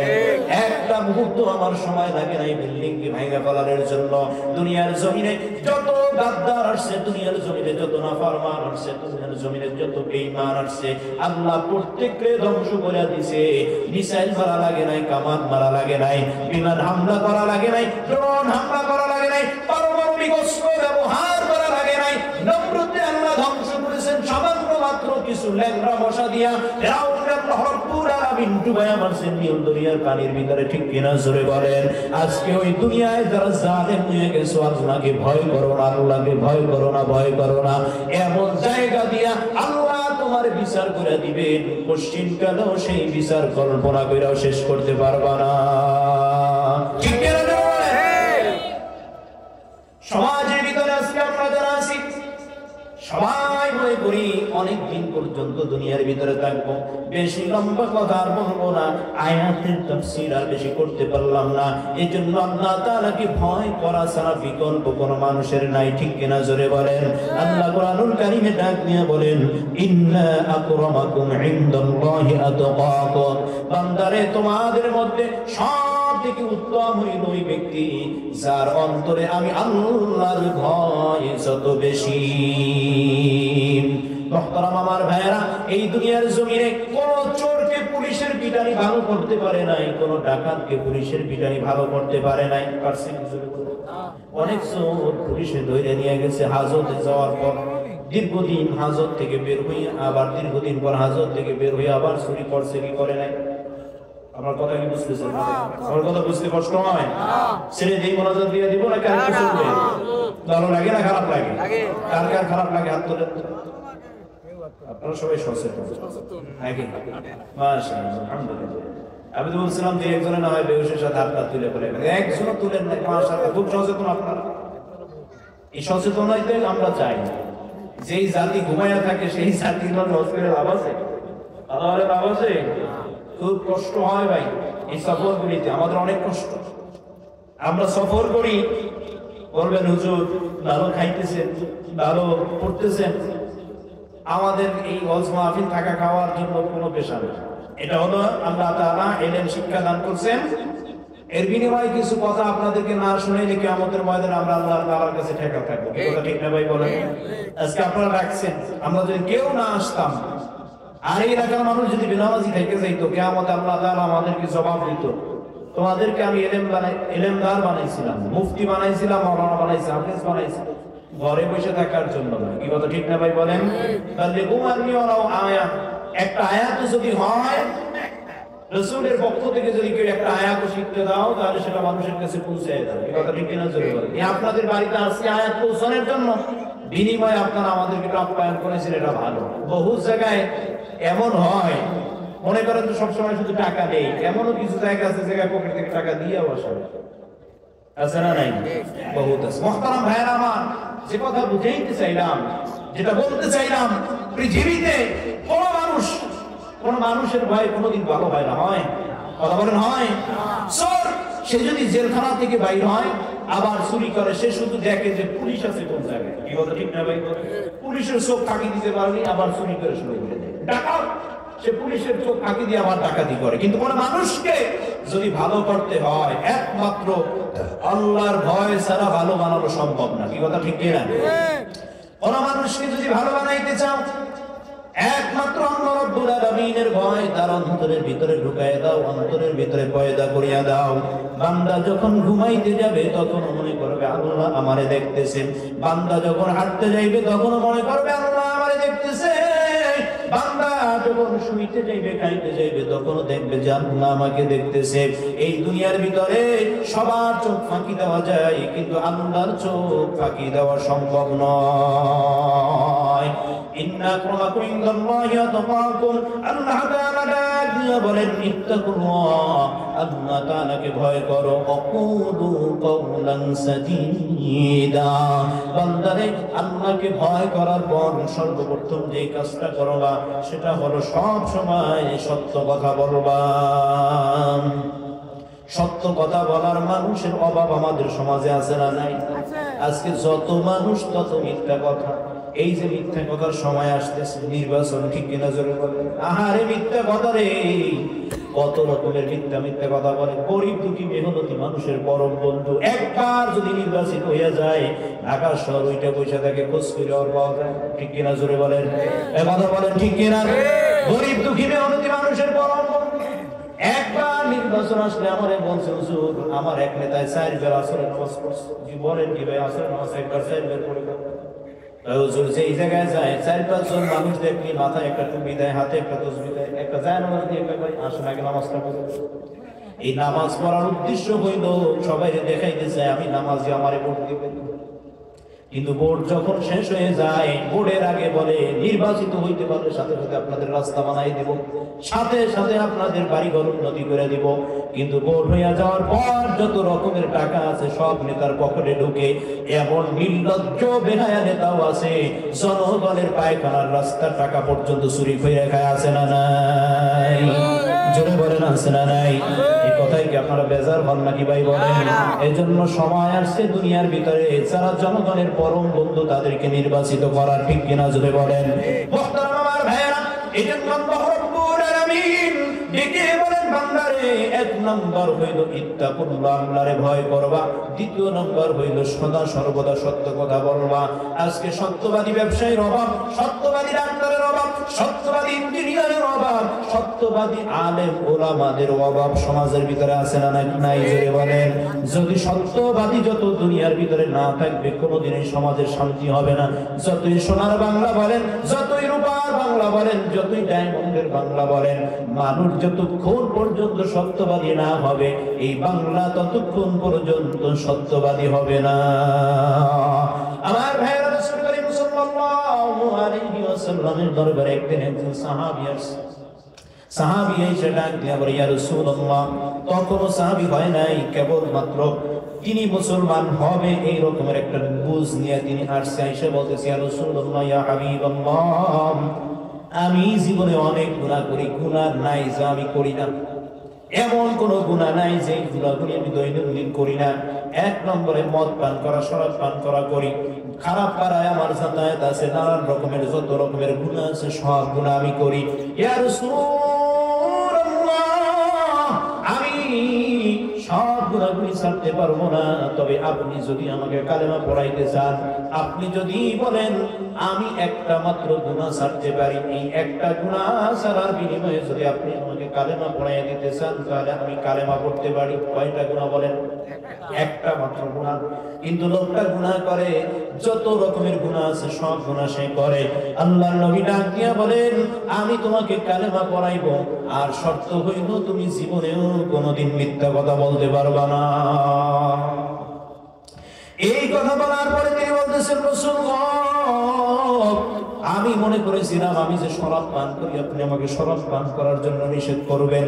আমি মনে করেছিলাম আমি যে খারাপ পাড়ায় যাতায়াত করি, সিনা করি, আপনি আমাকে সিনা করার জন্য নিষেধ করবেন।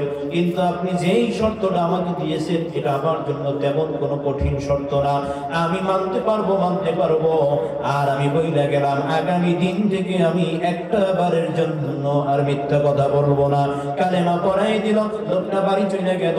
সন্ধ্যাবেলা যখন বন্ধুরা তাকে ডাকতে আসলো, আমার বন্ধুরে চলো শরাব পান করার জন্য, মদ পান করার জন্য মদের আড্ডাখানায় যাব। যখন এই ডাক্তার কানে চলে আসলো, লোকটা মনে মনে ভাবলো, আমি তো সকালবেলায় কালেমা পড়ে মুসলমান হয়ে আসছি, আগামী দিন আবার নবীর রওজায় যাওয়া লাগবে, নবীজির রওজায় গিয়ে আমাকে রাসূলের সামনে গিয়ে দাঁড়াইতে হবে। নবীজির রওজায়, নবীজির দরবারে এত পরিমাণ গুণী জ্ঞানী, এত পরিমাণ আল্লাহওয়ালা মানুষেরা থাকবে, যেই জায়গায় হযরত আবু বকর থাকে, যেই জায়গায় হযরত ওমর থাকে, যেই জায়গায় হযরত ওসমানের মতো সাহাবী থাকে, আলীর মতো সাহাবী থাকে, তাদের সামনে যখন রাসূল আমাকে জিজ্ঞাসা করবে, ওগো আমার সাহাবী, গত রাতে তুমি কি করেছো? আমি তো মিথ্যা কথা বলতে পারবো না, কারণ আমি রাসূলের সাথে ওয়াদা নিয়ে আসছি, আমি মিথ্যা কথা বলবো না। আমাকে অবশ্যই সত্য কথা বলতে হবে, অবশ্যই সত্য কথা বলতে হবে। আর যদি আমি সত্য কথা বলি, অতগুলি মানুষের সামনে যদি আমি বলি যে আমি মদ পান করেছি, এর থেকে লজ্জার বিষয় আর কিছু নাই। আমি আমার বন্ধুদেরকে বলে দেই, আজকে আমার শরীর ভালো না, আমি যাব না, তোমরা চলে যাও। বলেন সুবহানাল্লাহ। লোকটা বলল, আমার শরীর ভালো না, তোমরা চলে যাও। আসলে বুঝে থাকলে বলেন, শরীর ভালো না এই জন্য যায় নাই, নাকি মিথ্যা কথা ছাড়া লাগবে এই জন্য? মিথ্যা বলতে পারবে না এই জন্য যায় নাই। ঠিক কিছুক্ষণ পরে আরেকজন বন্ধুরা তাকে ডাকতে আসলো, চলো জিনা করার জন্য খারাপ পাড়ায় যাতায়াত করবো, সেই জায়গায় যাব। আবারও সেই একই চিন্তা, আগামী দিন সকালবেলা আমাকে যখন রাসূলের সামনে দাঁড়াইতে হবে, সাহাবায়ে কেরামদের সামনে যখন আমাকে জিজ্ঞাসা করা হবে, ওগো বান্দারে, দুনিয়ার জমিনে যখন আমাকে আল্লাহ তাআলার সামনে দাঁড়ায়, আল্লাহকে সাক্ষী রেখে রাসূলের সামনে যখন দাঁড়াবো, রাসূল যদি আমার জিজ্ঞাসা করে, গত রাতে তুমি কি করেছো? মদ তো পান করলাম নাই, মদ পান করার থেকে মারাত্মক গুনাহ হচ্ছে জিনা, ব্যভিচারে লিপ্ত হওয়া। আমি যে জিনা করব, এটা যদি আমি রাসূলের দরবারে বলি, কত রকমের মানুষ আছে, তারা তো আমাকে খারাপ বলবে, তারা তো আমাকে খারাপ জানবে।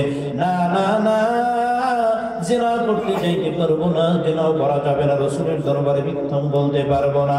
এরকম করতে করতে রাতের অন্ধকারে লোকটা যত রকমের গুনাহ করতো, সব গুনাহগুলি থেকে আস্তে আস্তে আস্তে আস্তে ফিরে ফিরে যাইতেছে। শুধুমাত্র একটা কথা তিনি মানছেন, জীবনে কোনোদিনও মিথ্যা কথা বলবো না। আজকে সমাজের ভিতরে মিথ্যা কথার 6 লাখ।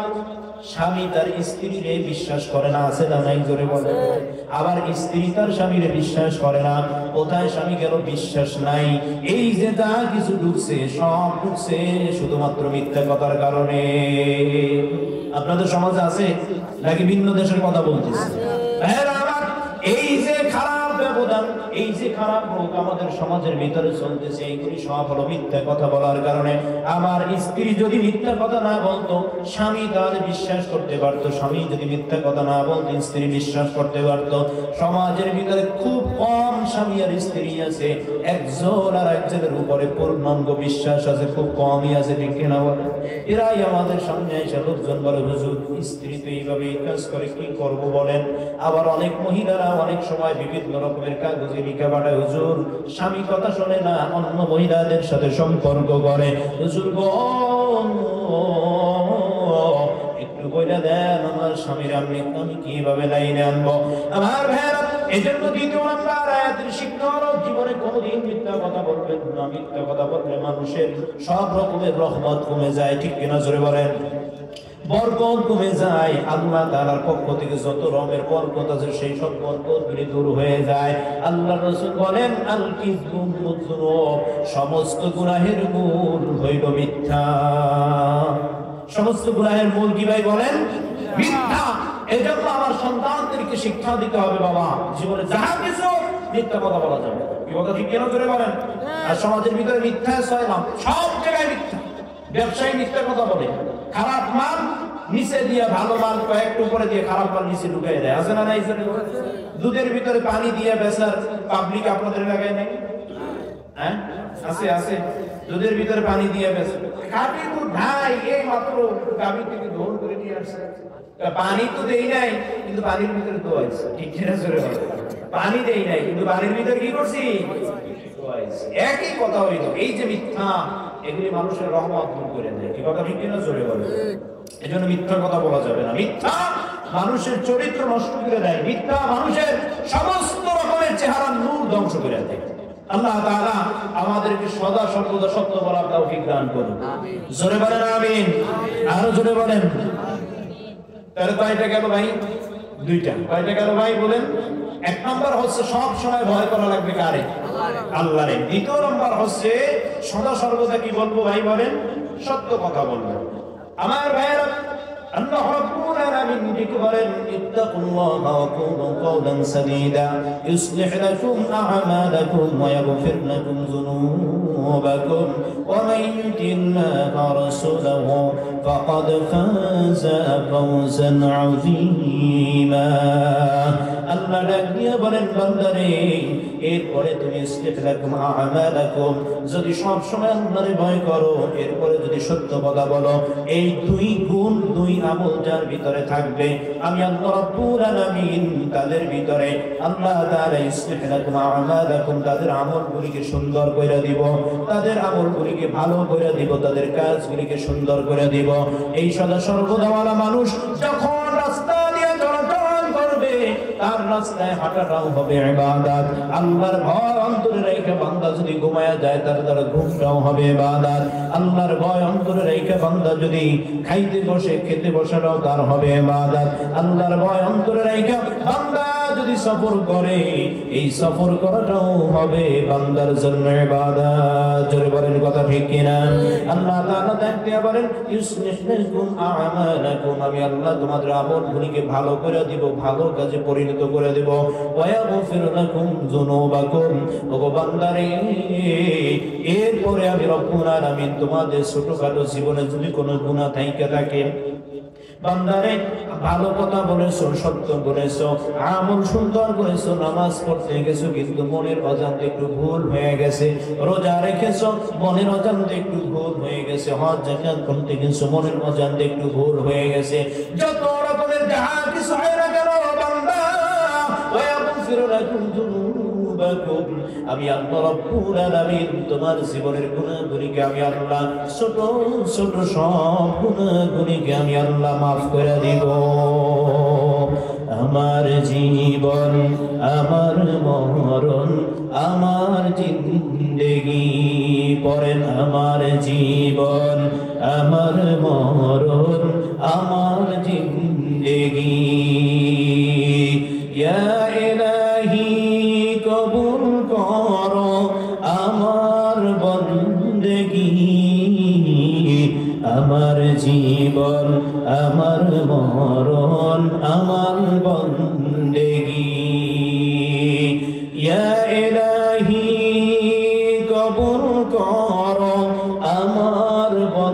বন্দেগী, আমার জীবন আমার মরণ আমার জিন্দেগী।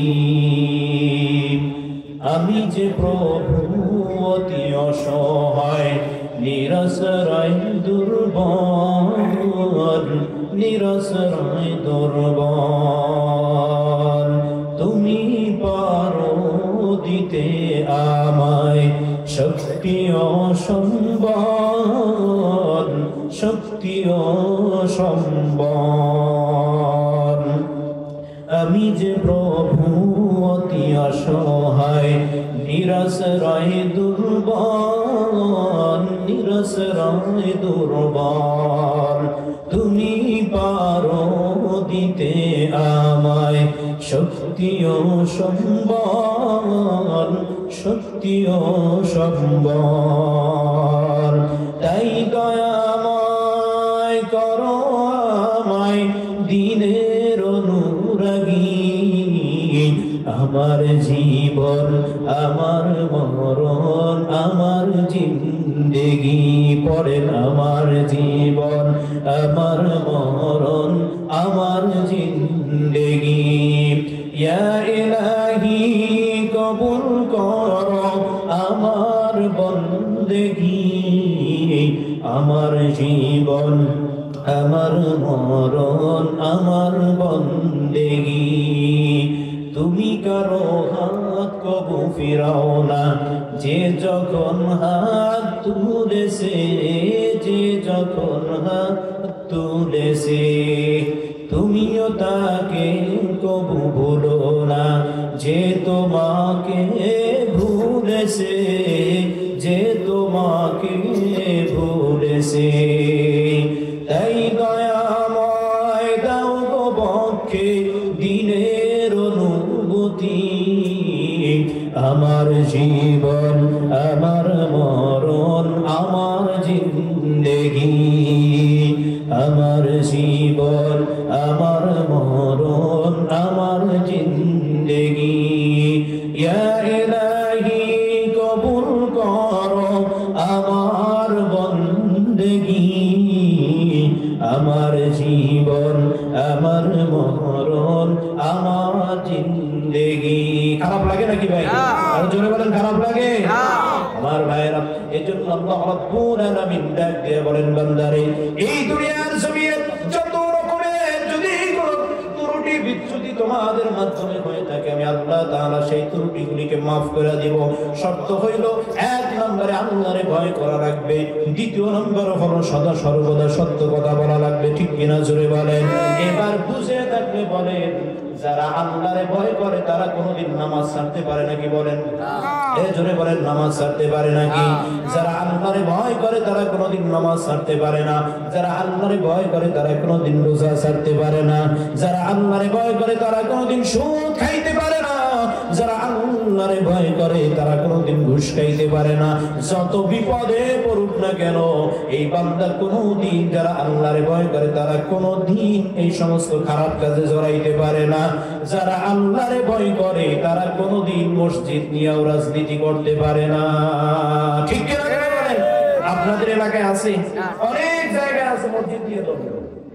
আর মানুষের ভিতরে এমন এক ঝামেলা ঢুকে গেছে, এখন দুনিয়া সব জায়গায় যাহা কিছু হোক আর না হোক, মসজিদ নিয়ে যদি একটু ঝামেলা হয় তাহলে মসজিদ আসা বন্ধ করে দেয়। কি বলো? ঠিক কিনা? আচ্ছা বলেন ভাই, আমার আব্বা একটা কথা সবসময় বলে, একটু খুচরা কথা বলি, এরপর আবার আপনাদের সামনে অস্ত বল। ইনশাআল্লাহ সারা রাত থাকতে পারবেন না? যারা গেছে তারা তো গেছে, আপনারা থাকতে পারবেন না ইনশাআল্লাহ। যাই হোক ভাইরা, আমার আব্বা একটা কথা বলে, জীবনে অনেক মানুষকে দেখছি গ্রামে যারা মানুষের বাড়ির সামনে দিয়ে হাঁটে, বেড়া পর্যন্ত দিয়ে দেয়। বেড়া তো ছিলেন আপনারা, একই জায়গার মানুষ, পরিসরের মানুষ, বেড়া পর্যন্ত দিয়ে দেয়। অথচ বেড়া ভেঙে মানুষ যায়, আছে না নাই? আচ্ছা, আপনাদের এই দেশে এই মাঠে কলাইয়ের ডাইল ফেলায়, কি ডাইল বলে দেয়? কলাই ডাইল না কিসের ডাইল? হ্যাঁ, মুগ ডাইল বলে। আচ্ছা, এই কোলার মাঝখান দিয়ে হাঁটার মানুষ আপনাদের সমাজে আছে না নাই?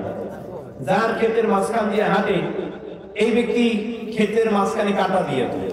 কাটা দিয়ে রাখে, আমাদের এলাকায় দেখছি কাটা দিয়ে রাখে। এরপরেও মানুষ সেই কাটা ভাগ করে তারপরে হাঁটে, আছে না নাই? এই মানুষ এর সাথে যদি সামান্য একটা বিষয় আপনার সাথে গন্ডগোল বাজে, আপনি যদি একটু বলেন যে মসজিদে আসবা না, ওর এত একই ও জীবনে আর মসজিদে আসে না, অমুকে আমার মসজিদে যেতে না করছে, আমি মসজিদে যাবো। একই ব্যক্তি যারা আপনি কাবা দিয়ে পর্যন্ত ফিরাইতে পারেন নাই, তারে মসজিদে আসতে একটু না করছেন, যে কোনো এক কারণে রাগের মাথায় কয়ে দিয়েছেন মসজিদে আসবো না, এখন মসজিদে আসে।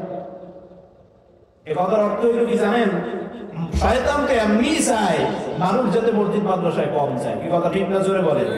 মানুষ যাতে মসজিদ মাদ্রাসায় কি করে?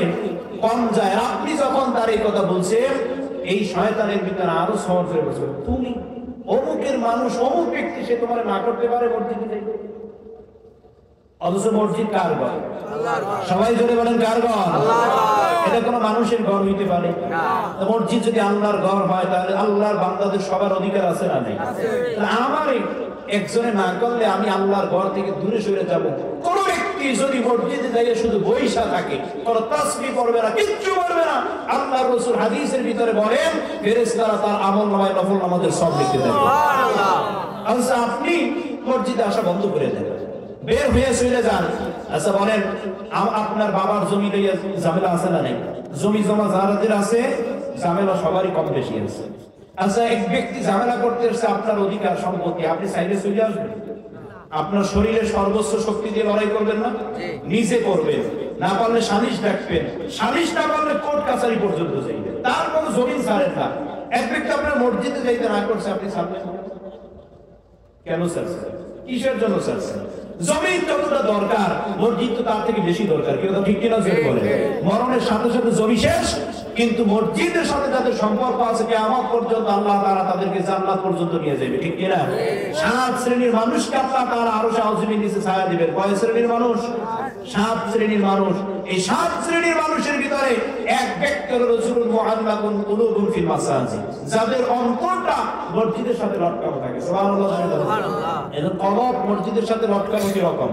বেশি বেশি মসজিদে যাতায়াত করা, মসজিদ ঝাড়ু দেওয়া, মোছা, পরিষ্কার করা, পবিত্র রাখা। মসজিদের কোনো প্রয়োজন হলে নিজের ঘরের যেভাবে প্রয়োজন হলে পেরেশান হয়ে যান, মসজিদের সেরকম প্রয়োজন হলে সেরকম পেরেশান হয়ে যাও। এর নাম হচ্ছে কলব মসজিদের সাথে রাখা। ঠিক কিনা জোরে বলেন?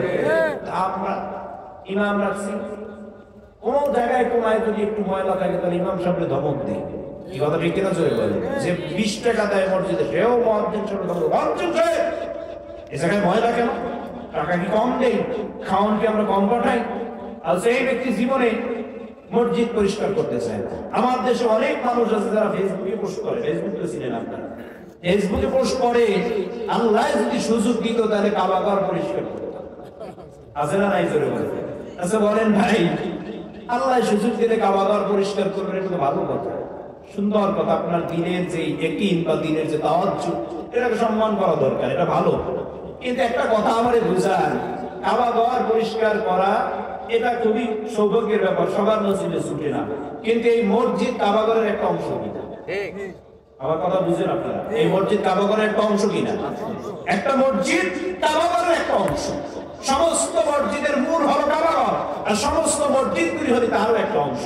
কোন মানুষের দিনে যদি কাবাঘর পরিষ্কার করার তামান্না থাকে, তাহলে সে ব্যক্তি কাবাঘরকে মনে করে যদি মসজিদ পরিষ্কার করে, আল্লাহ তাআলা তার আমলনামায় সেই পরিমাণ সওয়াব দিয়ে দিবেন। ঠিক কিনা? আমাদের তো পরিষ্কার করার কোনো রকমেরই নাই। আমরা মুয়াজ্জিন রাখছি, ইমাম রাখছি, তারা পরিষ্কার করবে, খাদেম রাখছি, তারা পরিষ্কার করবে। আপনি টাকা দিবেন, হ্যাঁ টাকা দিতে পারেন, কিন্তু কোনদিন মসজিদ ঝাড়ু দিচ্ছেন এরকমের মানুষ পাওয়া খুব কম এখন সমাজ, দুষ্কর ব্যাপার। ঠিক কিনা? এজন্য রাজুলুন কুলুবুহুম মুআল্লাকুন ফিল মাসাজিদ, আল্লাহ রাসূল হাদিসের ভিতর বলেন সাবআতু যিল্লুহুমুল্লাহু ইয়াউমা যিল্লা লা যিল্লাতু ইল্লা যিল্লাহ। কিয়ামতের ময়দানে কোনো ছায়া থাকবে না। কি থাকবে না? আমি একটু ভিন্ন কথা বললাম, এরপরে আবার আমার মূল আলোচনায় আসবো। কিয়ামতের ময়দানে কোনো ছায়া থাকবে না, আপনাদের এই বাজার থাকবে না, বট গাছ থাকবে না, তুলা গাছ থাকবে না। ঠিক কিনা জোরে বলেন? কথা বলেন ঠিক কিনা? কিচ্ছু থাকবে না। অল্প সময়ের ভিতরে আমি মোনাজাত দিয়ে দেব ইনশাআল্লাহ। আমার ভাইরা, সেই সময় আল্লাহ তাআলা 7 শ্রেণীর ব্যক্তিকে আরো সাহসের নিচে ছায়া দিবেন। কয় শ্রেণীর? জোরে বলেন, কয় শ্রেণীর? 7 শ্রেণীর। রাসূল করিম সাল্লাল্লাহু আলাইহি ওয়াসাল্লাম বলেন, যেদিন মানুষের ঘাম হবে, কারো হবে হাঁটু পর্যন্ত, কারো হবে কোমর পর্যন্ত, কারো হবে গর্দান পর্যন্ত, আর কেউ ঘামের ভিতরে সাঁতার কাটবে। সূর্যটা যেদিন মানুষের মাথার একেবারে 6 ইঞ্চি উপরে চলে আসবে, সমস্ত সূর্যের তাপগুলি যেদিন মানুষের মাথার উপরে দেওয়া শুরু করবে, এই সূর্যের তাপে মানুষের মাথাটা ফেটে মগজগুলি টকবক করতে থাকবে। এরকমের অবস্থা দুনিয়ায় হইলে সাথে সাথে মানুষ মারা যায়, তো কিন্তু কবরের ভিতরে মারা যাওয়ার কোনো ব্যবস্থা নাই, বিধায় মানুষ মরবে না। ঠিক সেই সময় আল্লাহ রাব্বুল আলামিন 7 শ্রেণীর মানুষকে একমাত্র ছায়ার জায়গা হলো আরশ আযীম, সেই আরশ আযীমের নিচে তাদেরকে ছায়া দিবেন। সুবহানাল্লাহ বলেন।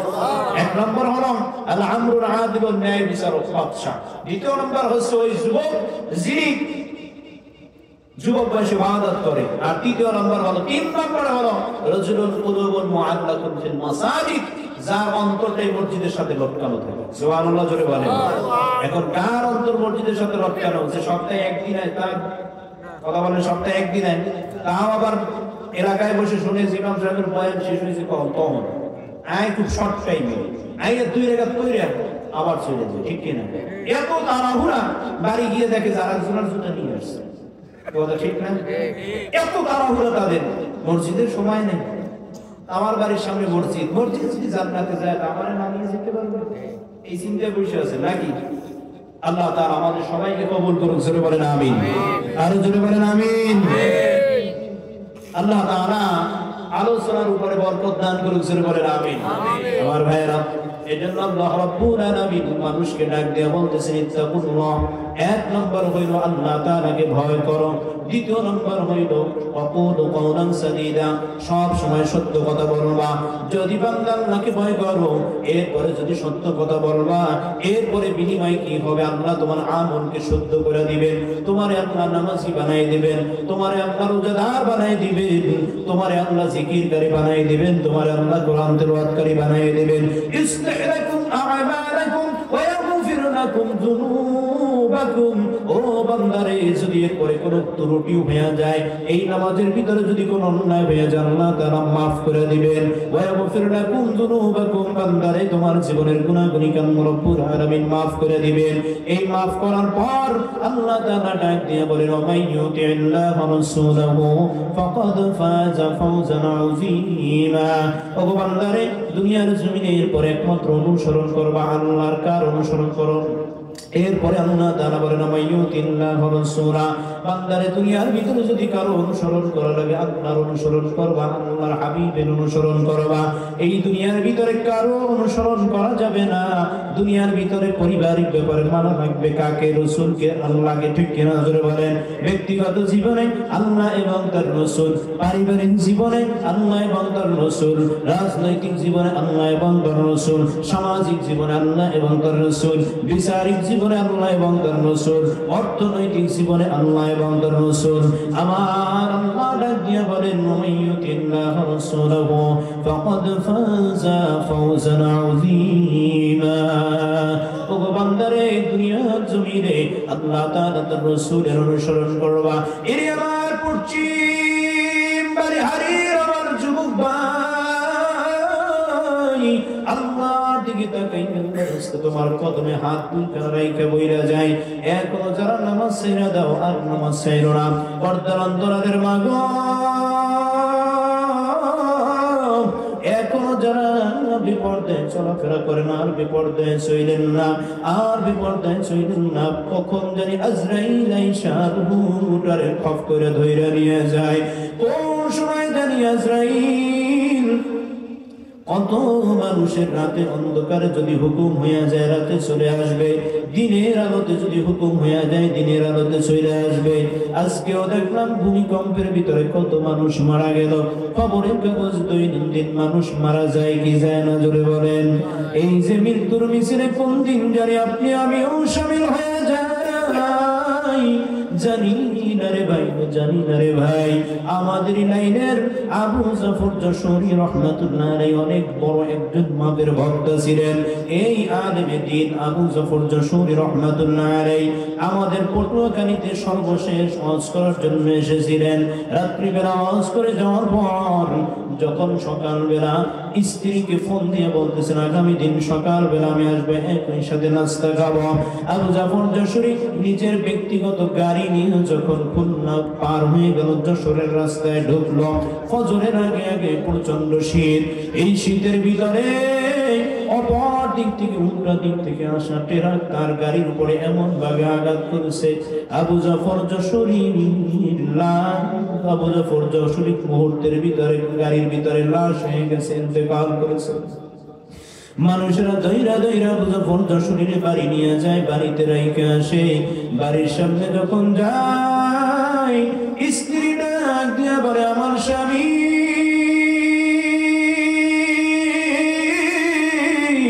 ওগো আবু জাফর, কালকে তো ফোন করে বললাম নাস্তা বানাও, সকালবেলা একসাথে নাস্তা খাবো, আজকে আমি নাস্তা বানাইলাম রে স্বামী, ঘরের ভিতরে নাস্তা আছে কিন্তু তুমি আর জীবিত বাড়িতে আসলো না।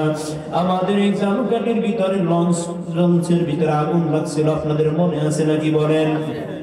এই যে আগুন লাগছিল, বেশিরভাগ মানুষ মারা গেছিল আমাদের বরগুনার, অনেক মানুষ বরগুনার ভিতরে মারা গেছিল, যাদের লাশটা পর্যন্ত খুঁজে পাওয়া যায় নাই, লাশ পর্যন্ত পুইরা কঙ্কাল হয়ে গেছে, কোনো চিহ্ন পর্যন্ত পায় নাই। আমরা কিছু ওলামায়ে কেরাম মিলে বরগুনার বিভিন্ন পোড়া মানুষের বাড়িতে, বিভিন্ন জন হতাহতের বাড়িতে গিয়ে সান্ত্বনা দিতাম। ঠিক এমনই একজন মানুষের বাড়িতে গেলাম, সেই লোকটার একটা মাত্রই সন্তান ঢাকায় পড়াশোনা করত।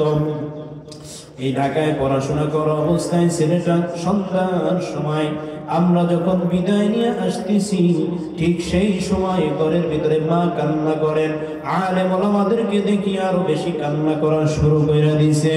এমত অবস্থায় তার বাবা একটা ঝুড়িতে কইরা অনেকগুলি ডিম নিয়ে আমাদের সামনে এসে হাজির হয়েছে। ডাক দিয়া বলে, হুজুর, এই ডিমগুলি আপনারা নিয়ে যান, ডিমগুলি যত পরে থাকবে ততই বেশি কান্না ঘরের ভিতরে চালু থাকবে। আমরা ডাক দিয়া বললাম, চাচা, আপনার ছেলে মারা গেছে, ছেলে মারা যাওয়ার সাথে কান্নার সম্পর্ক আছে, কিন্তু তার সাথে এই ডিমের কি সম্পর্ক? বলে, হুজুর, আমার একটা মাত্র সন্তান, একটা মাত্র ছেলে, এই ছেলে ঢাকায় পড়াশোনা করে, ওর মা বাড়িতে বসে মুরগি লালন পালন করে, হাঁস লালন পালন করে। এই লালন পালন করার ভিতরে যত রকমের ডিম পারে, একটা ডিমও কোনোদিন বিক্রিও করতে দেয় না, একটা ডিমও কাউরে খাইতেও দেয় না হুজুর। ওর মা প্রত্যেক দিন একটা কইরা জমায়া রাখে, যতদিন পর্যন্ত সন্তান বাড়ি না আসে কাউকে এই ডিম একটাও ধরতে দেয় না। গতকাল সন্ধ্যার সময় আমার ছেলে আমাকে টেলিফোন কইরা বলল, আব্বু, বাড়িতে রওনা হয়েছি, আগামী দিন আমি সকালবেলা বাড়িতে আসবো, তোমাদের সাথে একসাথে সকালের নাস্তা করব। ওর মার যে কি আনন্দ গো হুজুর। আশেপাশে সব ঘরে যাওয়ার পরে আমার ছেলে বাড়ি আসতেছে, আগামী দিন আমার ছেলে বাড়ি আসবে। আমরা সর্বশেষ সকাল 10টার দিকে কথা বইলা ঘুমিয়ে গেলাম, আমিও ঘুমিয়ে গেলাম, আমার বিবিও আমার সাথে একই বিছানায় ঘুমিয়ে গেল। হুজুর, রাত্র যখন 2টা 3টা, ঠিক সেই সময় আমার পাশের বাসার ভাতিজা দৌড়ে এসে দরজার ভিতরে ঢোকা দেয়, চাচা গো, এখনো ঘুমান নাকি? ওঠেন ওঠেন ওঠেন। হুজুর, তাড়াহুড়া করে যখন উঠলাম, আমার ভাতিজা ডাক দিয়ে বলে, চাচা,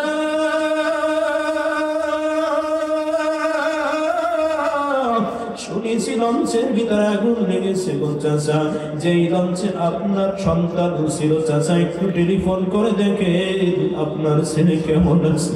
হুজুর, আমার মাথা কাজ করে না,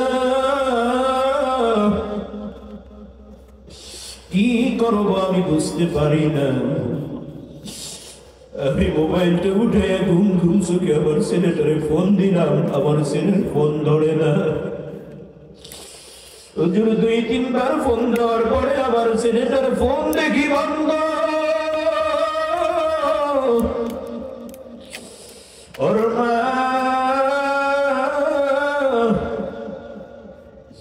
ঘরের ভিতরে কান্নাকাটি শুরু করে দিতে, আমার সন্তানের খবর দাও, আমার সন্তানের খবর দাও। আস্তে আস্তে সময় যায়, আমার মনটার ভিতরে কেমন জানি উথাল পাথাল শুরু হয়ে যায়। হঠাৎ করে আমার মা একটা চিৎকার মেয়ের সামনের দিকে দৌড় দিছে, আমার বাবাই কই।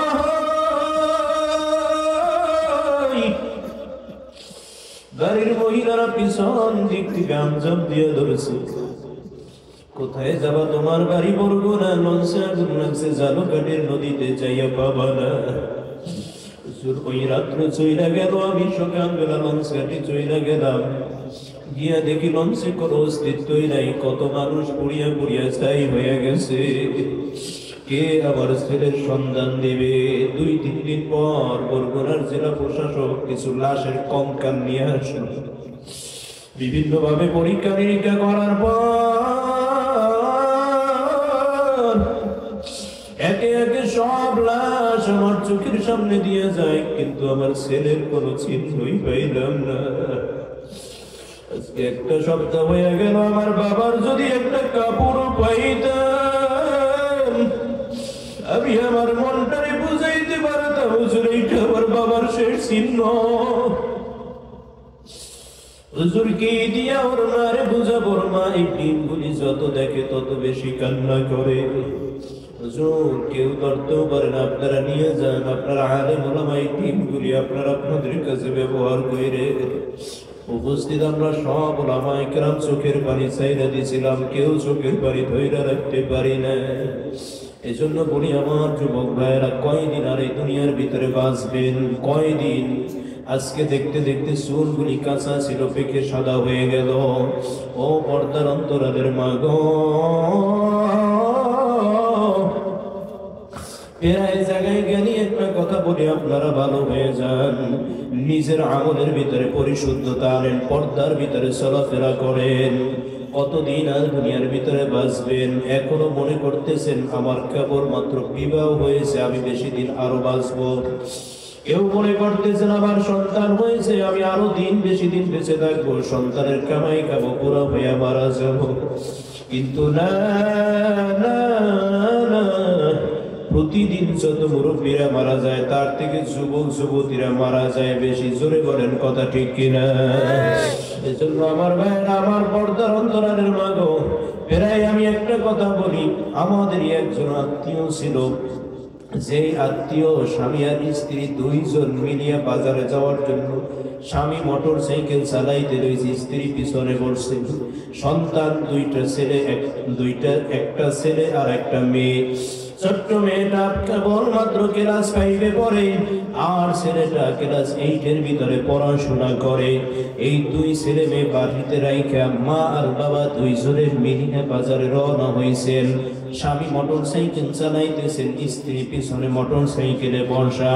ঠিক পিছন দিক থেকে আইসা ট্রাক মোটর সাইকেলের উপরে ধাক্কা লাগাই দিছে। স্বামী ইসমুদুর সামনে গিয়া চিৎকাইয়া পড়ে গেছে, আর জায়গার ভিতরে মা দুনিয়া থেকে বিদায় নিয়ে চলে গেছে। কিছু আত্মীয় স্বজন যাইয়া পুরুষ লোকটারে হাসপাতালে ভর্তি করাইয়া আসছে, আর স্ত্রীরে নিয়ে এসে বাড়ির ভিতরে গোসল করাইয়া কাফন পরাইয়া দাফন কইরা রেখে আসছে। একদিন, 2 দিন, 3 দিন যায়,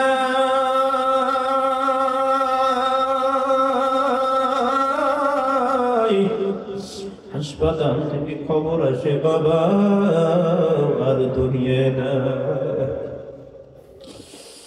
হুজুর কি যে করুণ অবস্থা!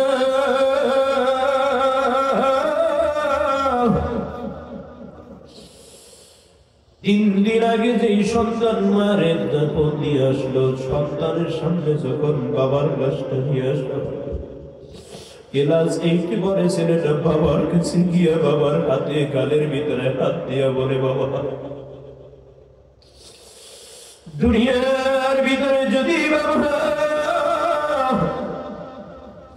মা মারা গেলে বাবার কাছে গিয়ে সন্তান আশ্রয় নেয়, বাবা মারা গেলে মায়ের কাছে গিয়ে সন্তান আশ্রয় নেয়। ও বাবা, তোমার যেই মেয়ে তোমার সারা ঘুমাইতো না, তোমার সারা খাইতো না, আজকে 3 দিন আগে আমার মা আমাদেরকে চাইরা চইলা গেল। আজকে 3 দিন পরে বাবা তুমি অজাহান, ওগো আব্বু দিয়া বইলা যাও, তোমার মেয়ে যখন তোমার ছাড়া ঘুমাইতে যাইবে না, আমি কি বইলা তোমার মেয়ের সান্ত্বনা দিব? উপস্থিত লোকজন ডাক দিয়া বলে, ওর কান্নায় আসমান ভারী হয়ে গেছে, জমিন ভারী হয়ে গেছে। কেউ ওর কান্না দেখে চোখের বাড়ি ধরে রাখতে পারে নাই। কিন্তু মৃত্যু এতটাই সত্য, মৃত্যু যেই মৃত্যু একবার আসলে দুনিয়ার কেউ তারে ফিরাইতে পারে না। ওনার বাড়ি হারি যুবক ভাইয়েরা, পর্দার অন্তরালের আমার মা গো, আজকেও জুমার দিন বলেছিলাম, যেদিন আজরাইল সামনে আসবে সেদিন আর দুনিয়ার ভিতরে কেউ থাকতে পারবেন না। এই জন্য আল্লাহর রশিগলার ভিতরে লাগান, ইসলামের রশিগলার ভিতরে লাগান, 5 ওয়াক্ত নামাজ ঠিক মতো পড়বেন, দাড়িটারে রাইখা দিবেন, জীবনে কোনোদিন নামাজ ছাড়বেন না। যেখানে থাকবেন নামাজ পড়বেন, মাঠে থাকবেন নামাজ পড়বেন, ঘাটে থাকবেন নামাজ পড়বেন, মসজিদ পাইলে মসজিদে পড়বেন, ঘরে থাকলে ঘরের ভিতরে পড়বেন।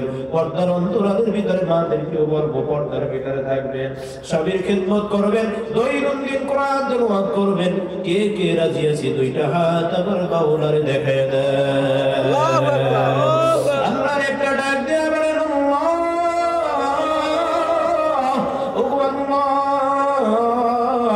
একটু তাকাইয়া দেখেন, আপনার হাত তুমি ওয়াদা করতেছি আল্লাহ, আর জীবনে নামাজ ছাড়বো না, আর জীবনে রোজা ছাড়বো না, আর জীবনে কোনো তোমার নাফরমানি করবো না। আল্লাহ গো, তুমি আমাদের জীবনের গুনাহগুলিকে মাফ করে দাও, আর আমাদেরকে তুমি তোমার রাস্তায় কবুল করে নাও। আমিন বলেন আমিন। আখিরু দাওয়ানা আলহামদুলিল্লাহি রাব্বিল আলামিন। যতগুলি কথা হয়েছে আল্লাহ তাআলা আমাদেরকে বোঝার তৌফিক দান করুন। কোনো ভুল ত্রুটি হয়ে থাকলে আমার পক্ষ থেকে, ভালো কথা যা হয়েছে সব আল্লাহ তাআলার পক্ষ থেকে। আল্লাহ আমাদের এই কথার উপরে সবরে জামিল করার তৌফিক দান করুন।